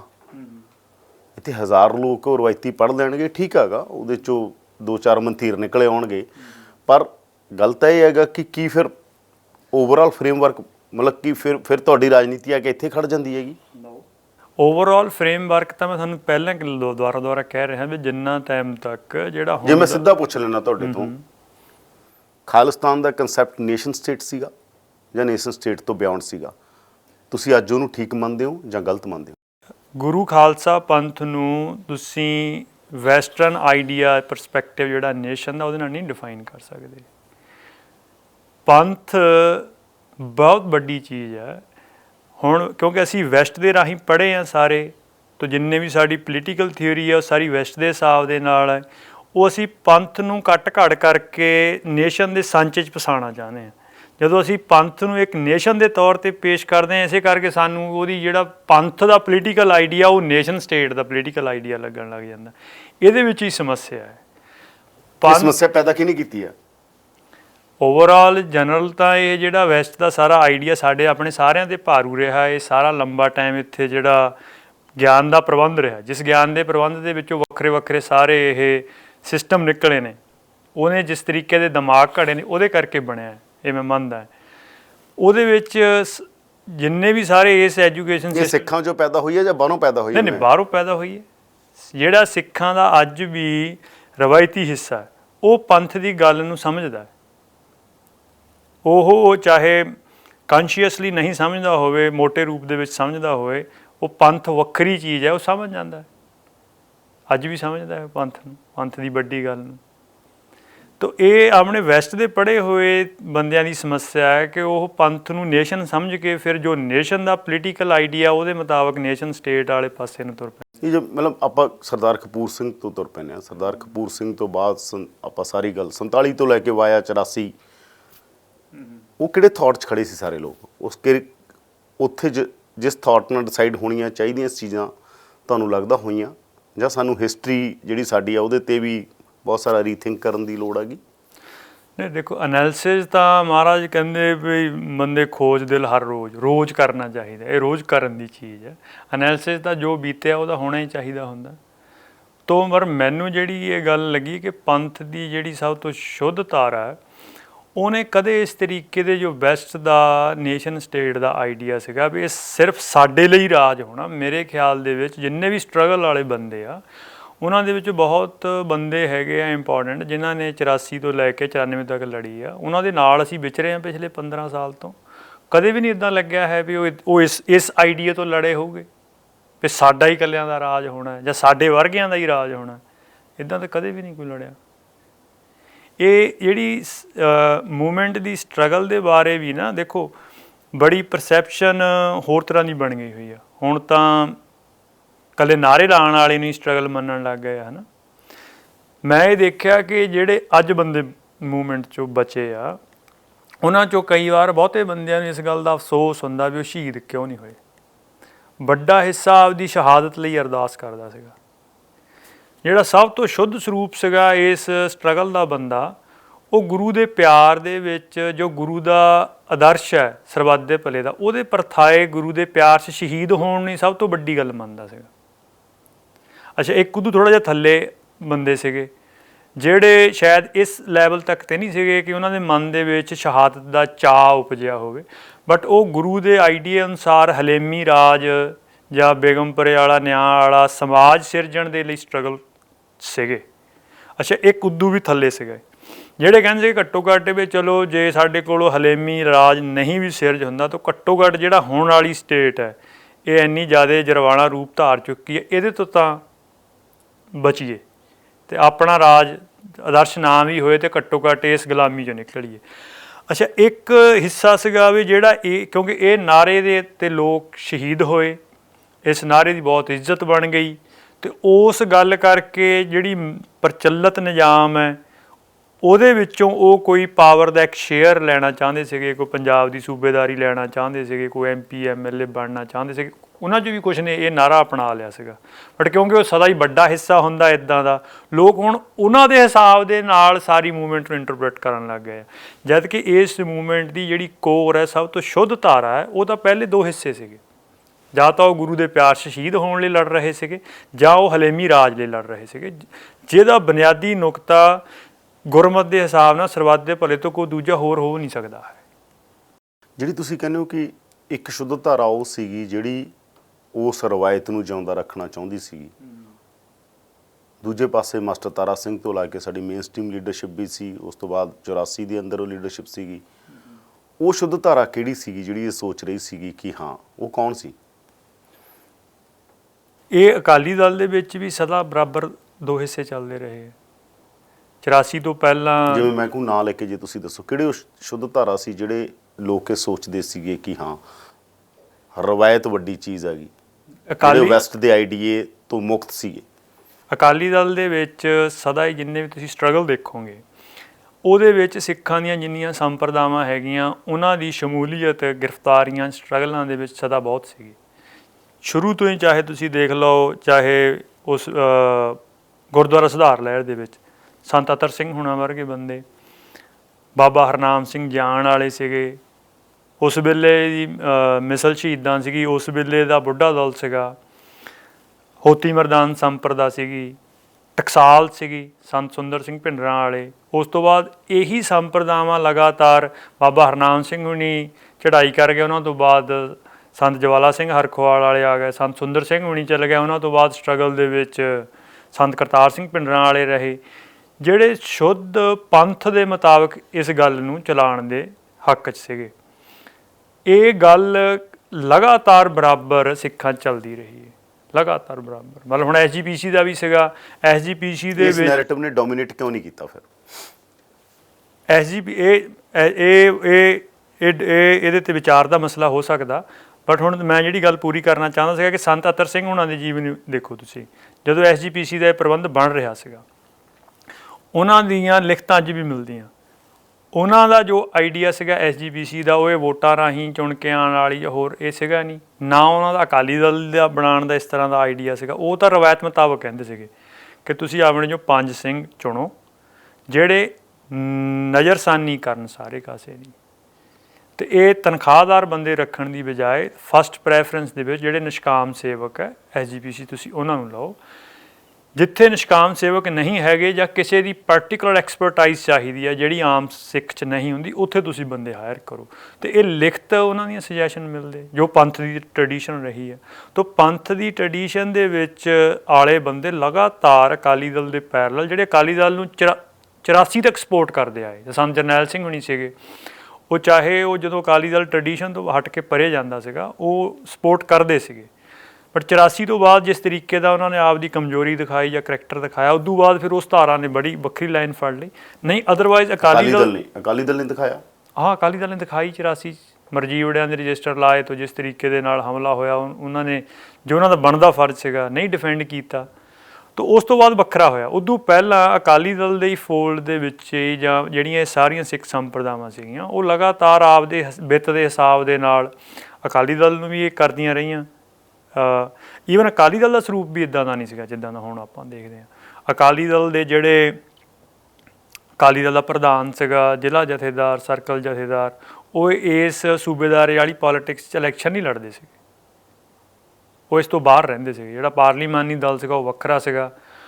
ਤਾਂ ਇਹ ਟਰਡੀਸ਼ਨ ਲਗਾਤਾਰ ਚੱਲਦੀ ਆਈ। ਬਟ ਜਿਹੜੀ ਸਮੱਸਿਆ ਆ ਵੀ ਇਹ ਜਿੱਦਾਂ ਤੁਸੀਂ ਕਹਿੰਦੇ ਕਿ ਤੇਰਾ ਡੋਮੀਨੇਟ ਕਿਉਂ ਨਹੀਂ ਕੀਤੀ, ਇਹ ਨੈਰੇਟਿਵ ਡੋਮੀਨੇਟ ਕਰਨਾ ਚਾਹੀਦਾ ਸੀ। ਜੇ ਤੁਹਾਨੂੰ ਲੱਗਦਾ ਕਿ ਸ਼ੁੱਧ ਧਾਰਾ ਇਹ ਸੀਗੀ ਪੰਥ ਦੀ ਜਾਂ ਕਹਿ ਦਈਏ ਇਤਿਹਾਸਿਕ ਧਾਰਾ ਇਹ ਸੀ, ਪੰਥ ਦੀ ਵਿਰਾਸਤ ਧਾਰਾ ਇਹ ਸੀ। ਦੇਖੋ ਇਹ ਕੁਛ ਤਾਂ ਚੀਜ਼ਾਂ ਸਮੇਂ ਦੇ ਹਿਸਾਬ ਦੇ ਨਾਲ ਹੁੰਦੀਆਂ। ਨਾਰਮਲੀ ਇਹ ਹੁੰਦਾ ਕਿ ਜਿਹੜਾ ਸੰਜੀਦਾ ਬੰਦਾ ਹੁੰਦਾ ਉਹ ਬਹੁਤੀ ਵਾਰੀ ਆਪਦੀ ਸਲਾਹ ਦੇਣ ਤੱਕ ਜਾਂਦਾ, ਜਦ ਦੂਜਾ ਬੰਦਾ ਆਪਦੀ ਗੱਲ 'ਤੇ ਅੜ ਜਾਏ ਉਹ ਪਿੱਛੇ ਹਟ ਜਾਂਦਾ ਕਿ ਤੁਸੀਂ ਕਰਕੇ ਦੇਖ ਲਓ।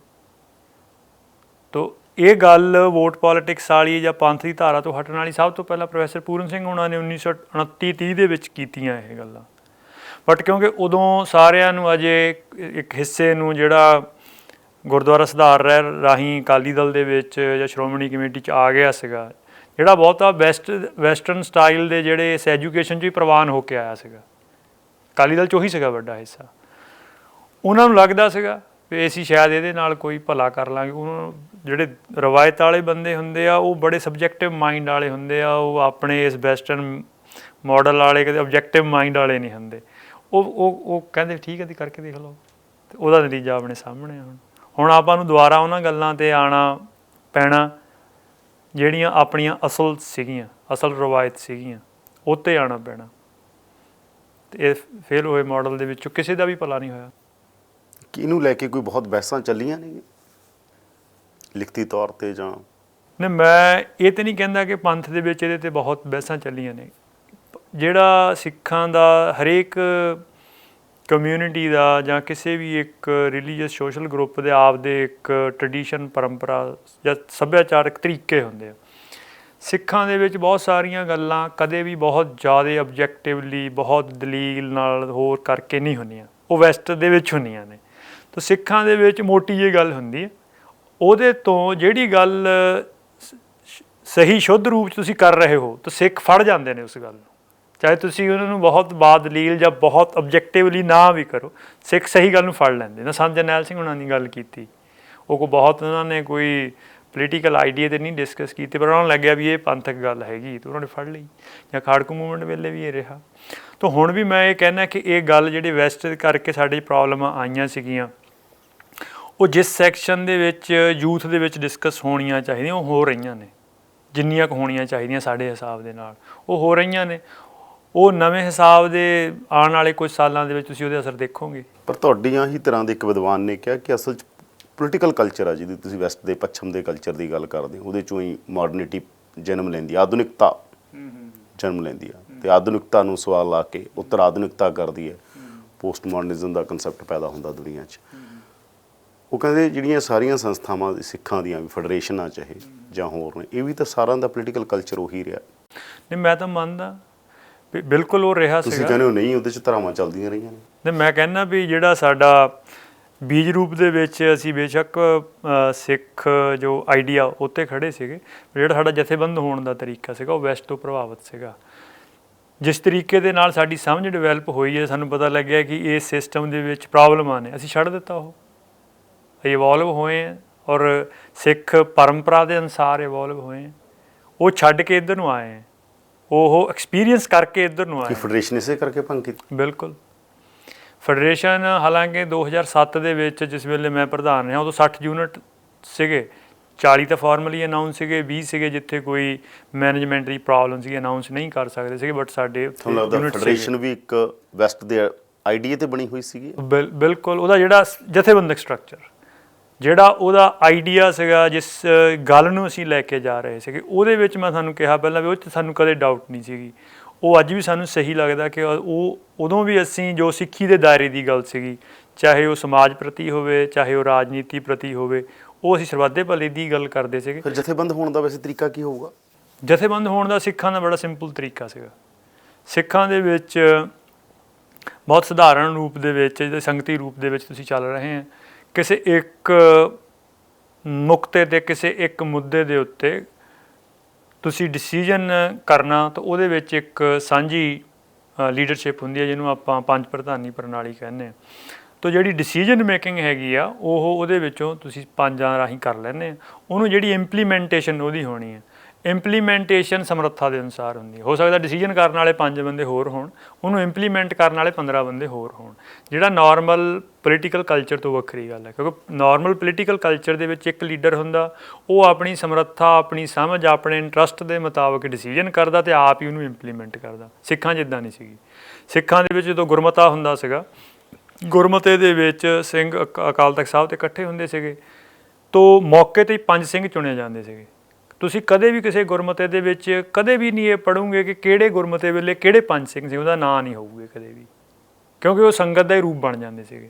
ਉਹਨੂੰ ਇੰਪਲੀਮੈਂਟ ਕਰਨ ਵਾਲਿਆਂ ਦੇ ਨਾਂ ਪੜ੍ਹੋਗੇ ਵੀ ਇਸ ਯੁੱਧ ਦੇ ਵਿੱਚ ਆ ਸੀਗਾ, ਇਸ ਯੁੱਧ ਦੇ ਵਿੱਚ ਆ ਸੀਗਾ, ਬਟ ਜਿਹੜੀ ਬੇਸਿਕ ਡਿਸੀਜਨ ਸੀਗੀ ਉਹ ਪੰਜਾਂ ਰਾਹੀਂ ਸੰਗਤੀ ਰੂਪ ਦੇ ਵਿੱਚ ਹੁੰਦੀ ਸੀਗੀ। ਬਾਕੀ ਉਹਨੂੰ ਲਾਗੂ ਕਰਨ ਦੀ ਜਿਹਦੀ ਸਮਰੱਥਾ ਸੀਗੀ ਉਹ ਕਰਦਾ ਸੀਗਾ, ਅਤੇ ਉਹਦੇ ਵਿੱਚ ਕੋਈ ਹਰਾਰਕੀ ਨਹੀਂ ਹੁੰਦੀ ਸੀਗੀ। ਈਵਨ ਜਥਿਆਂ ਦੇ ਵਿੱਚ ਵੀ ਕੋਈ ਹਰਾਰਕੀ ਨਹੀਂ ਹੁੰਦੀ ਸੀਗੀ।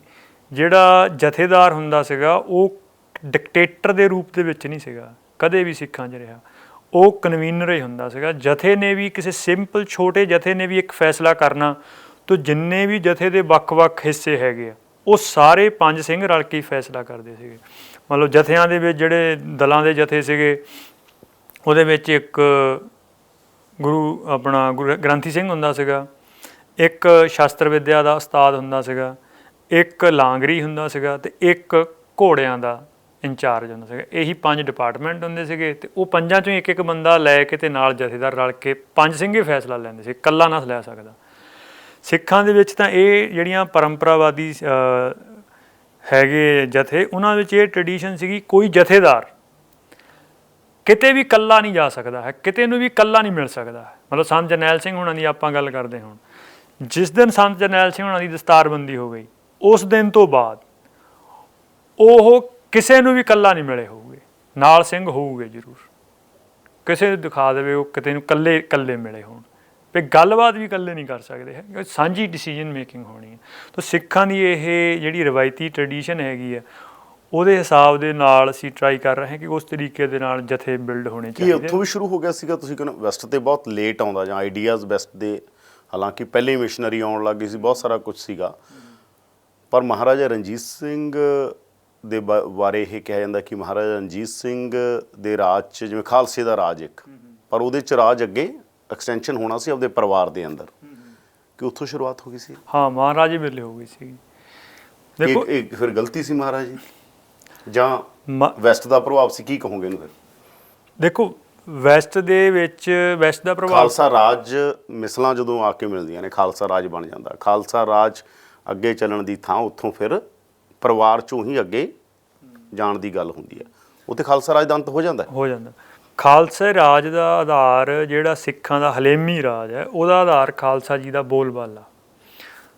ਮਹਾਰਾਜੇ ਦੇ ਰਾਜ ਦੇ ਵਿੱਚ ਤੁਸੀਂ ਇਹ ਦੇਖੋਗੇ ਕਿ ਜਿਹੜਾ ਤਖਤ ਹੈ ਉਹ ਕਾਲ ਤਖਤ ਤੇ ਸੀਗਾ, ਮਹਾਰਾਜਾ ਤਖਤ ਤੇ ਨਹੀਂ ਬੈਠਾ, ਉਹ ਕੁਰਸੀ ਤੇ ਬੈਠਾ। ਤਾਂ ਖਾਲਸੇ ਦੇ ਰਾਜ ਦੇ ਵਿੱਚ ਸਟੇਟ ਕੋਲ ਐਬਸੋਲਿਊਟ ਪਾਵਰ ਨਹੀਂ ਹੋਊਗੀ, ਇਹ ਮਹਾਰਾਜੇ ਦੇ ਰਾਜ ਤੋਂ ਸਾਬਤ ਹੁੰਦੀ ਗੱਲ। ਜਿੱਦਾਂ ਹੁਣ ਦਿੱਲੀ ਦੇ ਵਿੱਚ ਮੋਦੀ ਕੋਲ ਤਾਂ ਤਖਤ ਹੈ, ਉਹ ਆਪਦਾ ਮਰਜ਼ੀ ਕਰਦਾ। ਸਿੱਖਾਂ ਦੇ ਵਿੱਚ ਮਹਾਰਾਜੇ ਦੇ ਕੋਲ ਵੀ ਤਖਤ ਨਹੀਂ ਸੀਗਾ, ਉਹ ਕੁਰਸੀ ਤੇ ਬੈਠਦਾ ਸੀਗਾ, ਜਿੱਦਾਂ ਬਾਕੀ ਸਾਰੇ ਵਜ਼ੀਰ ਬੈਠਦੇ ਹਨ। ਤਖਤ ਜਿਹੜਾ ਉਹ ਗੁਰੂ ਦੇ ਲਈ, ਖਾਲਸਾ ਪੰਥ ਦੇ ਲਈ ਹੈ। ਪੰਥ ਦਾ ਜਥੇਦਾਰ ਅਕਾਲੀ ਫੂਲਾ ਸਿੰਘ ਸੀਗਾ, ਮਹਾਰਾਜਾ ਰਣਜੀਤ ਸਿੰਘ ਨਹੀਂ ਸੀਗਾ। ਉਹ ਨਿਗਰਾਨੀ ਕਰਦੇ ਸੀਗੇ, ਜਦੋਂ ਉਹ ਗਲਤ ਹੁੰਦਾ ਸੀ ਉਹਦੇ ਕੋੜੇ ਵੀ ਲਾ ਦਿੰਦੇ ਸੀਗੇ। ਜਦੋਂ ਮਹਾਰਾਜੇ ਨੇ ਗੁਰੂ ਦੇ ਬੋਲਬਾਲੇ ਨੂੰ ਮੰਨਣ ਤੋਂ ਪਾਸਾ ਵੱਟਿਆ, ਉਹ ਗੁਰੂ ਤੋਂ ਬੇਮੁਖ ਹੁੰਦਾ ਗਿਆ, ਤਾਂ ਗੁਰੂ ਉਹਦੀ ਪ੍ਰਤੀਤ ਕਰਨ ਤੋਂ ਹਟ ਗਿਆ। ਨਹੀਂ, ਮੈਂ ਕਹਿ ਰਿਹਾ ਕਿ ਮਹਾਰਾਜਾ ਵੈਸਟ ਤੋਂ ਪ੍ਰਭਾਵਿਤ ਹੋ ਗਿਆ ਸੀ, ਉੱਥੋਂ ਗੱਲ ਸ਼ੁਰੂ ਹੋ ਗਈ ਸਿੱਖਾਂ 'ਚ, ਜਾਂ ਵੈਸਟ ਵਾਲਾ ਆਈਡੀਆ ਬਾਅਦ 'ਚ ਆਇਆ? ਨਹੀਂ, ਵੈਸਟ ਦੇ ਆਈਡੀਆ, ਮਹਾਰਾਜੇ ਕੋਲ ਵੀ ਤਾਂ ਵੈਸਟ, ਈਸਟ, ਨਾਰਥ, ਸਾਊਥ ਸਭ ਸੀ। ਜਿਹੜਾ ਵੈਸਟ ਦਾ ਆਈਡੀਆ ਕਿਆ ਹੈ, ਵੈਸਟ ਦੇ ਆਈਡੀਆ ਦੇ ਵਿੱਚ ਸਿਰਫ ਇੰਨੀ ਗੱਲ ਹੈ ਨਾ ਵੀ ਜਿਹੜੇ ਸਾਡੇ ਵਿਕਾਰ ਹੈ ਉਹ ਤਾਂ ਸਾਰਿਆਂ 'ਚ ਹੈ। ਜਿਹੜੇ ਵਿਕਾਰ ਹੈ, ਵੈਸਟ ਦਾ ਆਈਡੀਆ ਉਹਨਾਂ ਵਿਕਾਰਾਂ ਨੂੰ ਮਾਨਤਾ ਦਿੰਦਾ, ਉਹਨਾਂ ਵਿਕਾਰਾਂ ਨੂੰ ਹੋਰ ਪ੍ਰਚੰਡ ਕਰ ਦਿੰਦਾ। ਅਤੇ ਉਹ ਇਹ ਨਹੀਂ ਹੈ ਕਿ ਪਹਿਲਾਂ ਵੈਸਟ ਦਾ ਆਈਡੀਆ ਜਿਹੜਾ ਐਜੂਕੇਸ਼ਨ ਦਾ ਜਾਂ ਗਿਆਨ ਦਾ ਪ੍ਰਬੰਧ ਆਉਣ ਤੋਂ ਪਹਿਲਾਂ ਸਾਡੇ 'ਚ ਸੀਗੇ ਹੀ ਨਹੀਂ। ਉਹਨੇ ਤਾਂ ਉਹਨਾਂ ਨੂੰ ਆ ਕੇ ਇੱਕ ਸਿਸਟਮੈਟਿਕ ਕਰ ਦਿੱਤਾ, ਇੱਕ ਲੈਜੀਟੀਮੇਸੀ ਦੇ ਦਿੱਤੀ। ਤਾਂ ਉਹ ਪਹਿਲਾਂ ਵੀ ਸੀਗੇ, ਉਹ ਪਹਿਲਾਂ ਵੀ ਗੜਬੜ ਕਰ ਜਾਂਦੇ ਸੀਗੇ, ਉਹਨੇ ਥੋੜ੍ਹੀ ਲੈਜੀਟੀਮੇਸੀ ਦੇ ਦਿੱਤੀ। ਤਾਂ ਉਹ ਮਹਾਰਾਜੇ 'ਚ ਪਹਿਲਾਂ ਵੀ ਸੀਗੇ, ਉਹ ਤੋਂ ਪਹਿਲਾਂ ਵੀ ਸ਼ੁਰੂਆਤ ਮਹਾਰਾਜੇ ਉਸ ਉੱਥੋਂ ਹੁੰਦੀ ਹੈ ਜਿੱਥੋਂ ਉਹ ਖਾਲਸਾ ਰਾਜ ਤੋਂ ਚੀਜ਼ਾਂ ਅੱਗੇ ਐਕਸਟੈਂਡ ਹੋ ਜਾਂਦੀਆਂ ਨੇ। ਹਾਂ, ਉਹਨੇ ਗੁਰੂ ਖਾਲਸਾ ਪੰਥ ਦੀ ਤੋਂ ਬੇਪ੍ਰਤੀਤੀ ਕੀਤੀ ਤੇ ਰਾਜ ਚਲਾ ਗਿਆ। ਖਾਲਸਾ ਪੰਥ ਦੀ ਸ਼ਾਨਤਾ ਉਹ ਰਾਜ ਤੇ ਨਿਰਭਰ ਨਹੀਂ। ਰੈਸਿਪੀਸ ਤਾਂ ਬਹੁਤ ਲੇਟ ਆਈ ਹੈ, ਇਹ ਤਾਂ ਬਹੁਤ ਲੇਟ ਆਈ ਹੈ। ਮੈਂ ਕਹਿੰਦਾ ਕਿ ਇਹ ਚੀਜ਼ਾਂ ਜਿਹੜੀਆਂ ਹੈਗੀਆਂ, ਮੈਂ ਕਹਿ ਰਿਹਾ ਕਿ ਇਹ ਤੁਸੀਂ ਉਹ ਕਹਿੰਦੇ ਹੋ ਕਿ ਜਿਹੜਾ ਸਿੱਖ ਆ ਉਹ ਬਹੁਤ ਸਬਜੈਕਟਿਵ ਹੁੰਦਾ ਹੈਗਾ। ਇਹ ਬੜੀ ਇੰਟਰਸਟਿੰਗ ਗੱਲ ਆ। ਇਹਦੀ ਆਲੋਚਨਾ ਵੀ ਹੁੰਦੀ ਆ ਵੀ ਸਿੱਖਾਂ ਤੋਂ ਜਦੋਂ ਕੋਈ ਗੱਲ ਪੁੱਛਦੇ ਉਹ ਕਹਿੰਦੇ ਸਿੱਖਾਂ 'ਚ ਤਾਂ ਐਂ ਹੁੰਦਾ ਜੀ, ਦੂਜੇ ਬੰਦੇ ਕਹਿੰਦੇ ਇਹ ਕੋਈ ਦਲੀਲ ਥੋੜ੍ਹੀ ਹੋਈ ਵੀ ਸਿੱਖਾਂ 'ਚ ਤਾਂ ਜੀ ਐਂ ਹੁੰਦਾ, ਇਹ ਕੋਈ ਦਲੀਲ ਥੋੜ੍ਹੀ ਹੈਗਾ। ਨਹੀਂ, ਅਸੀਂ ਇਸ ਗੱਲ ਤੋਂ ਨਾਰਾਜ਼ ਨਹੀਂ ਹੁੰਦੇ। ਜਿਹੜਾ ਆਬਜੈਕਟਿਵ ਮਾਈਂਡ ਹੈਗਾ ਉਹ ਚੀਜ਼ ਨੂੰ ਆਬਜੈਕਟਿਵਿਟੀ ਦੇ ਵਿੱਚ ਹੀ ਸੋਚਣਾ ਸਮਝਣਾ ਸਿੱਖਿਆ ਹੋਇਆ। ਉਹ ਕਹਿੰਦੇ ਜਵਾਬ ਥੋੜ੍ਹੀ ਆ ਗੱਲ ਦਾ, ਵੀ ਜੇ ਸਿੱਖਾਂ ਨਾਲ ਕੋਈ ਡਿਬੇਟ ਹੋ ਜੇ, ਤੁਹਾਡੇ ਬਾਰੇ ਵੀ ਜਦੋਂ ਯੂਨੀਵਰਸਿਟੀ ਹੁੰਦੇ ਸੀ ਤੁਸੀਂ ਕਈ ਵਾਰ ਕਹਿੰਦੇ ਸੀ ਸਿੱਖਾਂ 'ਚ ਤਾਂ ਹੀ ਹੁੰਦਾ, ਤਾਂ ਮੂਹਰੋਂ ਆਰਗੂਮੈਂਟ ਦੀ ਕੋਈ ਜਵਾਬ ਥੋੜ੍ਹੀ ਹੋਇਆ ਯਾਰ, ਸਿੱਖਾਂ 'ਚ ਤਾਂ ਹੀ ਹੁੰਦਾ। ਨਹੀਂ, ਮੈਂ ਇਹੀ ਕਹਿੰਦਾ ਨਾ ਕਿ ਜਿਹੜਾ ਆਬਜੈਕਟਿਵ ਮਾਈਂਡ ਹੈ ਉਹ ਆਪਦੇ ਦਾਇਰੇ 'ਚ ਹੀ ਸੋਚੂਗਾ, ਉਹ ਆਪਦੇ ਦਾਇਰੇ ਤੋਂ ਬਾਹਰ ਵਾਲੀ ਗੱਲ ਕਿਵੇਂ ਸੋਚ ਲੂਗਾ। ਹੁਣ ਜੇ ਗੱਲ ਤੁਸੀਂ ਇਹ ਗੱਲ ਮੰਨਦੇ ਆ ਕਿ ਮਾਈਂਡ ਇੱਕ ਆਬਜੈਕਟਿਵ ਅਤੇ ਸਬਜੈਕਟਿਵ ਦੋ ਚੀਜ਼ਾਂ ਹੁੰਦੀਆਂ ਨੇ, ਫਿਰ ਆਪਾਂ ਇਹ ਕਿੱਦਾਂ ਐਕਸਪੈਕਟ ਕਰ ਸਕਦੇ ਹਾਂ ਕਿ ਸਬਜੈਕਟਿਵਿਟੀ ਵਾਲੀ ਗੱਲ ਤੁਸੀਂ ਆਬਜੈਕਟਿਵਿਟੀ ਵਾਲੇ ਤਰੀਕੇ ਨਾਲ ਸਮਝ ਲਓ। ਕਿ ਇਸੇ ਕਰਕੇ ਮੈਂ ਤਾਂ ਸਮਝਣਾ ਚਾਹੁੰਦਾ ਕਿ ਇਸੇ ਕਰਕੇ ਉਹ ਬ੍ਰੇਨਸਟੋਰਮਿੰਗ ਸੈਸ਼ਨ ਨਹੀਂ ਚੱਲੇ। ਜੇ ਚੱਲੇ ਹੁੰਦੇ ਸ਼ਾਇਦ ਇਹ ਵੈਸਟ ਦੇ ਸਾਰੇ ਕਲਚਰ ਤੋਂ ਪ੍ਰਭਾਵਿਤ ਨਾ ਹੁੰਦਾ ਕਿ ਸਿੱਖ ਬਹੁਤ ਸਬਜੈਕਟਿਵ ਸੀਗੇ। ਨਹੀਂ, ਮੈਂ ਕਹਿੰਦਾ ਜਿਹੜੇ ਸਬਜੈਕਟਿਵ ਮਾਈਂਡ ਹੁੰਦੇ ਇਹ ਨਹੀਂ ਹੈ ਕਿ ਉਹਨਾਂ 'ਚ ਬ੍ਰੇਨਸਟੋਰਮਿੰਗ ਸੈਸ਼ਨ ਨਹੀਂ ਚੱਲਦੇ, ਉਹ ਨੈਚੁਰਲੀ ਚੱਲਦੇ। ਸਿੱਖਾਂ ਦੀ ਟ੍ਰੈਡੀਸ਼ਨ ਰਹੀ ਇੰਟਰਨਲੀ ਚੱਲੇ ਨਹੀਂ ਚੱਲਦੇ ਪੂਰੇ ਉਹਦੇ ਵਿੱਚ ਇਹ ਹੁੰਦਾ ਨਹੀਂ। ਆਬਜੈਕਟਿਵ ਮਾਈਂਡ ਦਾ ਕਿਆ ਹੁੰਦਾ ਕਿ ਆਬਜੈਕਟਿਵ ਚੱਲੇ ਹੁੰਦੇ, ਮੈਂ ਤਾਂ ਕਹਿ ਰਿਹਾ ਕਿ ਸ਼ਾਇਦ ਜਿਹੜੇ ਹਾਲਾਤ ਤੁਸੀਂ ਕਹਿੰਦੇ ਹੋਗੇ ਕਿ ਵੈਸਟ ਦੇ ਮੁਤਾਬਕ ਚੀਜ਼ਾਂ ਨਹੀਂ ਹੋਣੀਆਂ ਚਾਹੀਦੀਆਂ ਸੀਗੀਆਂ। ਜਿਹੜੀ ਇੱਕ ਰਵਾਇਤ ਸੀ ਉਹ ਬੜੀ ਜ਼ਬਰਦਸਤ ਸੀ, ਗੁਰੂ ਕਾਲ ਦੀ ਜਿਹੜੀ ਸਿੱਖਿਆ ਸੀ, ਗੁਰੂ ਕਾਲ ਦਾ ਜਿਹੜਾ ਪੂਰਾ ਸਿਸਟਮ ਸੀਗਾ, ਅਗਰ ਉਹੀ ਐਕਸਟੈਂਡ ਹੁੰਦਾ ਰਹਿੰਦਾ, ਉਹ ਨਹੀਂ ਹੋਇਆ ਨਾ। ਨਹੀਂ, ਮੈਂ ਇਹੀ ਕਹਿਣਾ ਕਿ ਜਿਹੜਾ ਆਬਜੈਕਟਿਵ ਮਾਈਂਡ ਹੁੰਦਾ ਉਹਦੀ ਇੱਕ ਲਿਮਿਟ ਹੁੰਦੀ ਹੈ।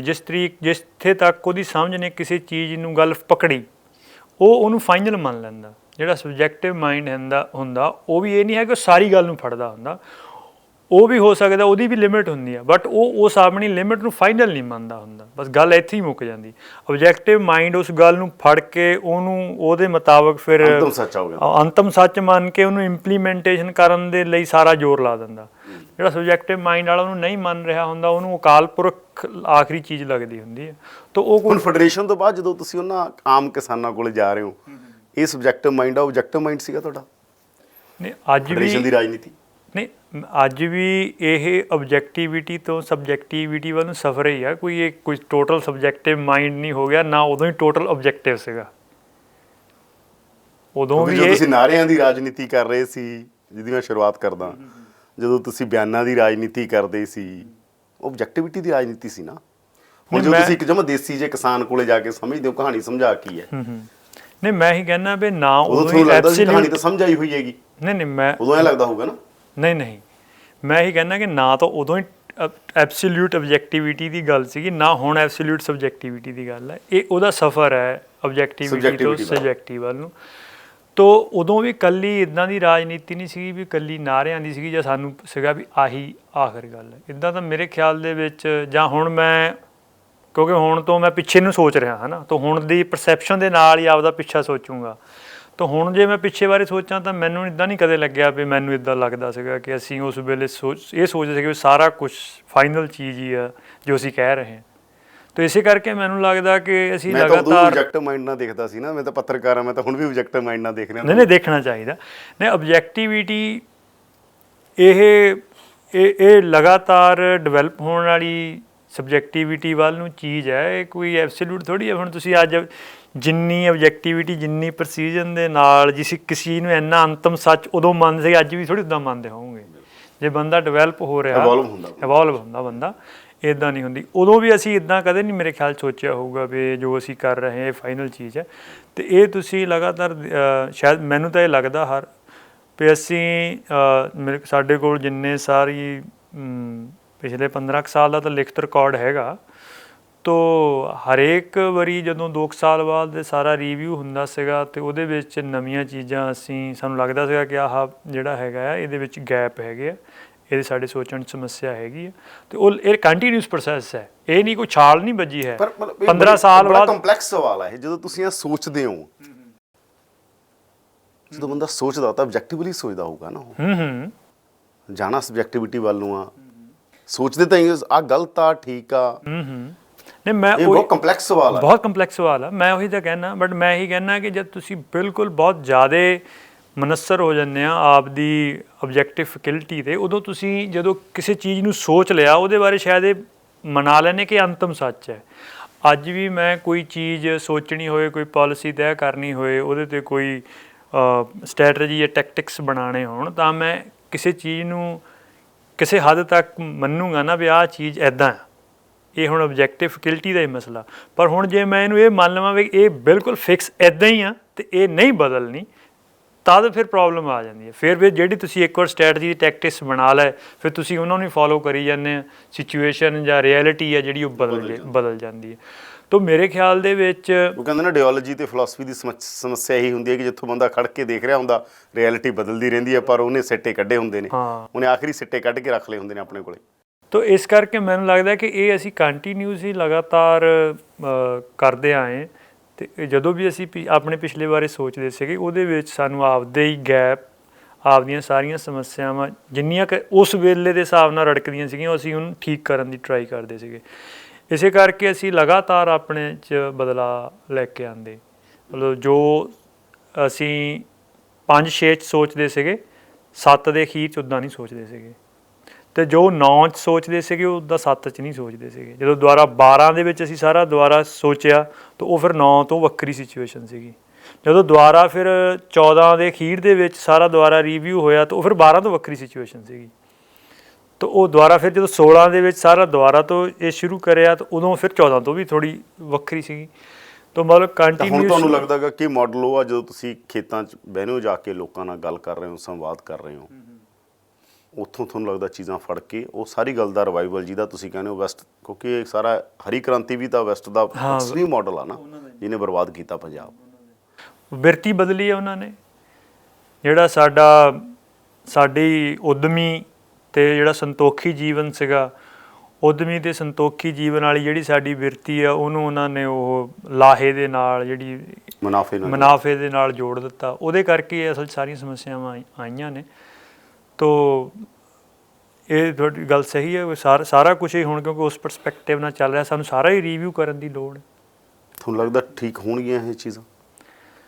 ਦੇਖੋ, ਅਸੀਂ ਜਿੰਨਾ ਇਹ ਸਾਰੇ ਮਸਲੇ ਦੇ ਵਿੱਚ ਘੁੰਮੇ ਆ ਜਾਂ ਦੇਖਿਆ, ਜੋ ਵੈਸਟ ਦਾ ਜਾਂ ਜੋ ਵੀ ਅੱਜ ਦਾ ਪ੍ਰਚਲਿਤ ਸਾਡਾ ਸਾਰੀ ਇੱਕ ਤਰਜ਼ੇ ਜ਼ਿੰਦਗੀ ਆ, ਟੋਟਲ ਇਕਨੋਮਿਕ ਤੋਂ ਲੈ ਕੇ ਐਵਰੀਥਿੰਗ, ਉਹਦੇ ਸਮੱਸਿਆਵਾਂ ਬਹੁਤ ਸਾਰੀਆਂ ਪੈਦਾ ਕਰ ਦਿੱਤੀਆਂ ਨੇ। ਇਹ ਗੱਲ ਤਾਂ ਲੋਕਾਂ ਨੂੰ ਬਹੁਤ ਰੜਕਣ ਲੱਗ ਗਈ। ਤੋ ਉਹਦੇ ਵਿੱਚੋਂ ਨਿਸ਼ਚਿਤ ਰੂਪ ਦੇ ਵਿੱਚ ਜਿਨ੍ਹਾਂ ਬੰਦਿਆਂ ਦਾ ਗੁਰੂ ਦੇ ਉੱਤੇ ਵਿਸ਼ਵਾਸ ਹੈਗਾ, ਉਹਨਾਂ ਸਾਰਿਆਂ ਨੂੰ ਮੋਟੇ ਰੂਪ 'ਤੇ ਇਹ ਗੱਲ ਸਮਝ ਆ ਰਹੀ ਹੈ ਕਿ ਦੁਆਰਾ ਗੁਰੂ ਦੇ ਪੈਂਡੇ ਜਿੰਨਾ ਟਾਈਮ ਨਹੀਂ ਤੁਰੇ, ਇਹ ਸਾਡੀਆਂ ਜਿਹੜੀਆਂ ਨਿੱਜੀ ਅਤੇ ਸਮੂਹਿਕ ਸਾਂਝੀਆਂ ਸਮੱਸਿਆਵਾਂ, ਇਹਨਾਂ ਦੇ ਹੱਲ ਨਹੀਂ ਨਿਕਲਣੇ। ਅਤੇ ਉਹ ਕਿੱਥੋਂ ਸ਼ੁਰੂ ਕਰਿਆ ਜਾਏ, ਉਹਦੇ ਕੁਛ ਕਿਸ ਤਰ੍ਹਾਂ ਦਾ ਗਾਡੀ ਰਾਹ ਹੋਏ, ਇਹਦੇ ਸੰਬੰਧੀ ਨਹੀਂ ਕੋਈ ਅਜੇ ਮਤਲਬ ਫਿਕਸ ਗੱਲਾਂ ਹੈਗੀਆਂ। ਤੋ ਬਟ ਮੈਂ ਇਹ ਸਮਝਦਾ ਕਿ ਜੇ ਰੋਗ ਲੱਭਿਆ ਜਾਏ ਤਾਂ ਉਹਦਾ ਦਾਰੂ ਫਿਰ ਲੱਭਿਆ ਜਾਣਾ। ਅਤੇ ਰੋਗ ਮੇਰੇ ਖਿਆਲ 'ਚ ਇੰਨਾ ਕੁ ਸਮਝ ਤਾਂ ਕਾਫੀ ਹਿੱਸੇ ਨੂੰ ਆਉਣ ਲੱਗ ਗਿਆ ਹੋਇਆ। ਇਹ ਜਿਹੜਾ ਸਾਰੀ ਤਰਜ਼ੇ ਜ਼ਿੰਦਗੀ ਪਿਛਲੀ ਇੱਕ ਸਦੀ ਸਾਡੀ ਰਹੀ ਆ, ਉਹਨੇ ਸਮੱਸਿਆਵਾਂ ਬਹੁਤ ਰਲ ਮਿਲ ਕੇ ਵੀ ਕੰਮ ਹੋ ਸਕਦਾ ਹੈਗਾ। ਯਾਨੀ ਇਹਦੇ 'ਚ ਮੈਂ ਵੈਸੇ ਕਹਾਂ ਜਿਵੇਂ ਪੰਜਾਬ 'ਚ ਲੈਫਟ ਵੀ ਹੈ, ਪੰਜਾਬ ਸੈਂਟਰ ਵੀ ਹੈ, ਰਾਈਟ ਵੀ ਹੈ, ਸਭ ਤਰ੍ਹਾਂ ਦੇ ਲੋਕ ਨੇ। ਜੇ ਰਲ ਮਿਲ ਕੇ ਕੰਮ ਹੋ ਸਕਦਾ, ਜਾਂ ਸਿੱਖਾਂ ਦਾ ਆਪਣੇ ਤਰੀਕੇ ਨਾਲ ਕੰਮ ਹੋ, ਲੈਫਟ ਆਪਣੇ ਤਰੀਕੇ ਨਾਲ ਕਰੂ? ਨਹੀਂ, ਸਿੱਖਾਂ ਦੇ ਪਰਸਪੈਕਟਿਵ ਦੇ ਤਾਂ ਕੋਈ ਸਮੱਸਿਆ ਨਹੀਂ ਹੈ। ਸਿੱਖਾਂ ਦੇ ਵਿੱਚ ਸਾਡਾ ਆਈਡੀਆ ਕਿਆ ਹੈ, ਸਿੱਖਾਂ ਦਾ ਜਿਹੜਾ ਜੋ ਗੁਰੂ ਦਾ ਦਿੱਤਾ ਹੋਇਆ ਆਈਡੀਆ, ਉਹ ਤਾਂ ਇਹੀ ਹੈ ਨਾ ਕਿ ਆਪਾਂ ਇੱਕ ਆਦਰਸ਼ ਸਮਾਜ ਸਿਰਜਣਾ ਜਿਹਦੇ ਵਿੱਚ ਸਾਰਿਆਂ ਨੂੰ ਨਿਆਂ ਮਿਲੇ ਅਤੇ ਵੰਡ ਹੈ ਜਿਹੜੀ ਉਹ ਸਹੀ ਤਰੀਕੇ ਨਾਲ ਹੋਏ। ਅਤੇ ਉਸ ਕੰਮ ਕਰਨ ਦੇ ਲਈ ਕੋਈ ਪੋਲੀਟੀਕਲ ਇੰਸਟੀਟਿਊਸ਼ਨ ਚਾਹੀਦੀਆਂ ਨੇ। ਅਤੇ ਇਹ ਦੋ ਚੀਜ਼ਾਂ ਤਾਂ ਹੋਣੀਆਂ ਨੇ ਜੇ ਪੋਲੀਟੀਕਲ ਇੰਸਟੀਟਿਊਸ਼ਨ ਦੇ ਵਿੱਚ ਬੈਠਣ ਵਾਲੇ ਬੰਦੇ ਜਿਹੜੇ ਬੇਸਿਕ ਹੈ ਸਾਰੀਆਂ ਇੰਸਟੀਟਿਊਸ਼ਨ ਦਾ, ਆਖਰ ਤਾਂ ਬੰਦਾ ਹੀ ਹੈ ਨਾ, ਅਤੇ ਉਹ ਸਚਿਆਰੇ ਅਮਲ ਵਾਲਾ ਹੋਏ। ਤਾਂ ਸਚਿਆਰੇ ਅਮਲ ਵਾਲਾ ਬੰਦਾ ਕੋਈ ਲੈਫਟ ਵੀ ਹੋ ਸਕਦਾ, ਰਾਈਟ ਵੀ ਹੋ ਸਕਦਾ। ਇੰਸਟੀਟਿਊਸ਼ਨ ਤਾਂ ਵਰਲਡ ਹੀ ਵੈਸਟ ਦਾ ਗਾ। ਚਲੋ, ਸਿੱਖਾਂ ਦੀਆਂ ਆਪਦੀਆਂ ਸੰਸਥਾਵਾਂ ਹੈਗੀਆਂ ਜਿਹੜੀ ਵੀ ਵਰਲਡ ਦਾ ਮਤਲਬ ਮੈਂ ਕਹਿੰਦਾ ਜਿੰਨੇ ਇੰਸਟੀਟਿਊਸ਼ਨ ਸਥਾਪਿਤ ਹੋਏ ਉਹ ਸਾਰੇ ਕੈਪੀਟਲਿਜ਼ਮ 'ਚੋਂ ਨਿਕਲੀਆਂ ਹੋਈਆਂ। ਸਾਰਾ ਜਦੋਂ ਵੈਲਫੇਅਰ ਸਟੇਟ ਆਉਂਦੀ ਆ, ਉਹਦੇ ਇੰਸਟੀਟਿਊਸ਼ਨ ਆਉਂਦੇ ਨੇ। ਨਹੀਂ, ਮੈਂ ਤਾਂ ਉਹੀ ਕਹਿਣਾ ਨਾ ਵੀ ਜਦੋਂ ਮੈਂ ਪਹਿਲਾਂ ਵੀ ਗੱਲ ਕੀਤੀ, ਜਦੋਂ ਆਪਾਂ ਰਾਜ ਦੀ ਗੱਲ ਕਰਦੇ ਹਾਂ, ਹੁਣ ਉਹ ਵੈਸਟ ਵਾਲੀ ਗੱਲ ਆਪਣੀ ਇੰਨਾ ਪੱਕ ਗਈ ਆ ਕਿ ਅਸੀਂ ਵੈਸਟ ਵਾਲੇ ਰਾਜ ਨੂੰ ਹੀ ਆਪਣਾ ਰਾਜ ਦੇਖ ਰਹੇ ਹਾਂ। ਜਦੋਂ ਮੈਂ ਕਹਿ ਰਿਹਾ ਕਿ ਜਦੋਂ ਸਿੱਖਾਂ ਦੀ ਸੰਸਥਾ ਹੈ ਰਾਜ ਦੀ, ਤਾਂ ਸਿੱਖ ਆਈਡੀਏ ਤੋਂ, ਸਿੱਖ ਪਰਸਪੈਕਟਿਵ ਤੋਂ ਰਾਜ ਕਿਆ ਹੈ ਕਿ ਬਿਲਕੁਲ ਅਖੀਰਲੇ ਪੱਧਰ ਤੱਕ ਵੰਡ ਅਤੇ ਨਿਆਂ ਸਭ ਤੋਂ ਥੱਲੇ ਪੱਧਰ ਵਾਲਾ ਉਹਨੇ ਕਰਨਾ। ਤਾਂ ਅਸੀਂ ਜਿਹੜੀ ਸਟੇਟ ਦੀਆਂ ਕੋਈ ਸੰਸਥਾਵਾਂ ਹੋਣਗੀਆਂ ਉਹ ਤਾਂ ਫੈਸਿਲੀਟੇਟ ਕਰਾਉਣੀਆਂ ਸੀਗੀਆਂ ਉਹਨੂੰ। ਤਾਂ ਉਸ ਸੈਂਸ ਦੇ ਵਿੱਚ ਤੁਸੀਂ ਕਿਸੇ ਨਾਲ ਵੀ ਕੋਲੈਬੋਰੇਸ਼ਨ ਕਰ ਸਕਦੇ ਆ ਜਿਹਦਾ ਆਪਦਾ ਅਮਲ ਸਚਿਆਰਾ। ਉਹ ਅਮਲ ਸਚਿਆਰਾ ਹੋਣ ਦਾ ਦਾਅਵਾ ਇਹ ਕਦੇ ਵੀ ਇਹ ਥੋੜ੍ਹੀ ਕੋਈ ਕਰ ਸਕਦੇ ਵੀ ਸਿੱਖਾਂ ਦਾ ਇਹ ਗੱਲਾਂ। ਉਹਦਾ ਬਾਕੀ ਧਰਮਾਂ 'ਚੋਂ ਵੀ ਬੰਦੇ ਹੋ ਸਕਦੇ ਆ, ਨਹੀਂ ਧਰਮਾਂ ਵਾਲੇ ਵੀ ਹੋ ਸਕਦੇ। ਉਹ ਤਾਂ ਕਿਸੇ ਦਾ ਵੀ ਹੱਕ ਹੈ, ਉਹ ਤਾਂ ਪ੍ਰੈਕਟਿਸ 'ਚ ਪਤਾ ਲੱਗਣਾ। ਹੁਣ ਮਤਲਬ ਪ੍ਰੈਕਟਿਸ ਦੇ ਵਿੱਚ ਸਿੱਖਾਂ ਦੇ ਵਿੱਚੋਂ ਵੀ ਬਹੁਤ ਬੰਦੇ ਹੁੰਦੇ ਨੇ ਜਿਹੜਾ ਇਹ ਦਾਅਵਾ ਕਰਦੇ ਕਿ ਸਾਡਾ ਅਮਲ ਸਚਿਆਰਾ ਹੈ, ਬਟ ਉਹ ਜਦੋਂ ਪ੍ਰੈਕਟਿਸ 'ਚ ਪੈਂਦੇ ਨੇ, ਜਦੋਂ ਉਹਨਾਂ ਕੋਲ ਤਾਕਤ ਆਉਂਦੀ ਆ, ਉਹਦੇ 'ਚੋਂ ਬੰਦੇ ਕਰਪਟ ਹੁੰਦੇ ਨੇ, ਪਤਾ ਤਾਂ ਫੇਰ ਹੀ ਲੱਗਦਾ ਨਾ। ਇੱਦਾਂ ਹੀ ਕੋਈ ਵੀ ਇਹ ਗੱਲ ਦਾ ਪੈਮਾਨਾ ਲੈ ਕੇ ਬੰਦਾ ਤਾਂ ਨਹੀਂ ਬੈਠਾ, ਉਹ ਤਾਂ ਅਕਾਲ ਪੁਰਖ ਦੇ ਹੱਥ ਪੈਮਾਨਾ। ਤਾਂ ਜਿਹੜਾ ਬੰਦਾ ਦਾਅਵਾ ਕਰਦਾ ਕਿ ਮੇਰਾ ਅਮਲ ਸਚਿਆਰਾ ਹੈ, ਤਾਂ ਮੈਂ ਸਰਬੱਤ ਦੇ ਭਲੇ ਲਈ ਕਾਰਜ ਕਰਨਾ ਚਾਹਨਾ, ਤਾਂ ਉਹ ਹਰੇਕ ਨੂੰ ਹੀ ਵੈਲਕਮ ਹੈਗਾ, ਸਿੱਖ ਰਹੇ ਇੱਦਾਂ। ਧੰਨਵਾਦ ਬਾਈ ਜੀ, ਬਹੁਤ ਬਹੁਤ। ਤਾਂ ਇਹ ਸਨ ਭਾਈ ਮਨਤੀਰ ਸਿੰਘ। ਬੜੀਆਂ ਡਿਟੇਲ 'ਚ ਗੱਲਾਂ ਹੋਈਆਂ। ਗੱਲ ਸ਼ੁਰੂ ਇਸੇ ਕਰਕੇ ਇਸ ਤਰ੍ਹਾਂ ਹੋਈ ਸੀ ਕਿ ਰਾਜਨੀਤੀ ਜਿਹੜੀ ਨਿਰੋਲ ਰਾਜਨੀਤੀ ਹੈ ਉਹ ਚੀਜ਼ਾਂ ਨੂੰ ਕਿੱਥੇ ਲੈ ਕੇ ਜਾਂਦੀ ਹੈ। ਅਤੇ ਮਸਲਾ ਇਹੀ ਹੈ, ਪੰਜਾਬ ਦੇ ਅੰਦਰ ਹਰ ਧਿਰ, ਹਰ ਵਿਚਾਰਧਾਰਾ, ਹਰ ਵਿਅਕਤੀ, ਹਰ ਵਿਦਵਾਨ ਕਹਿੰਦਾ ਮੈਨੂੰ ਸਭ ਕੁਝ ਸਮਝ ਆ ਚੁੱਕਿਆ। ਜੇ ਸਭ ਕੁਝ ਸਮਝ ਆ ਚੁੱਕਿਆ ਤਾਂ ਬਦਲਿਆ ਕਿਉਂ ਨਹੀਂ? ਇਹ ਸਭ ਤੋਂ ਵੱਡਾ ਸਵਾਲ ਹੈ ਅਤੇ ਆਉਣ ਵਾਲੇ ਸਮੇਂ 'ਚ ਵੀ ਇਹ ਸਵਾਲ ਜਿਉਂਦਾ ਰਹੇਗਾ ਜਦੋਂ ਤੱਕ ਸਵਾਲਾਂ ਦੇ ਜਵਾਬ ਮਿਲ ਨਹੀਂ ਜਾਂਦੇ।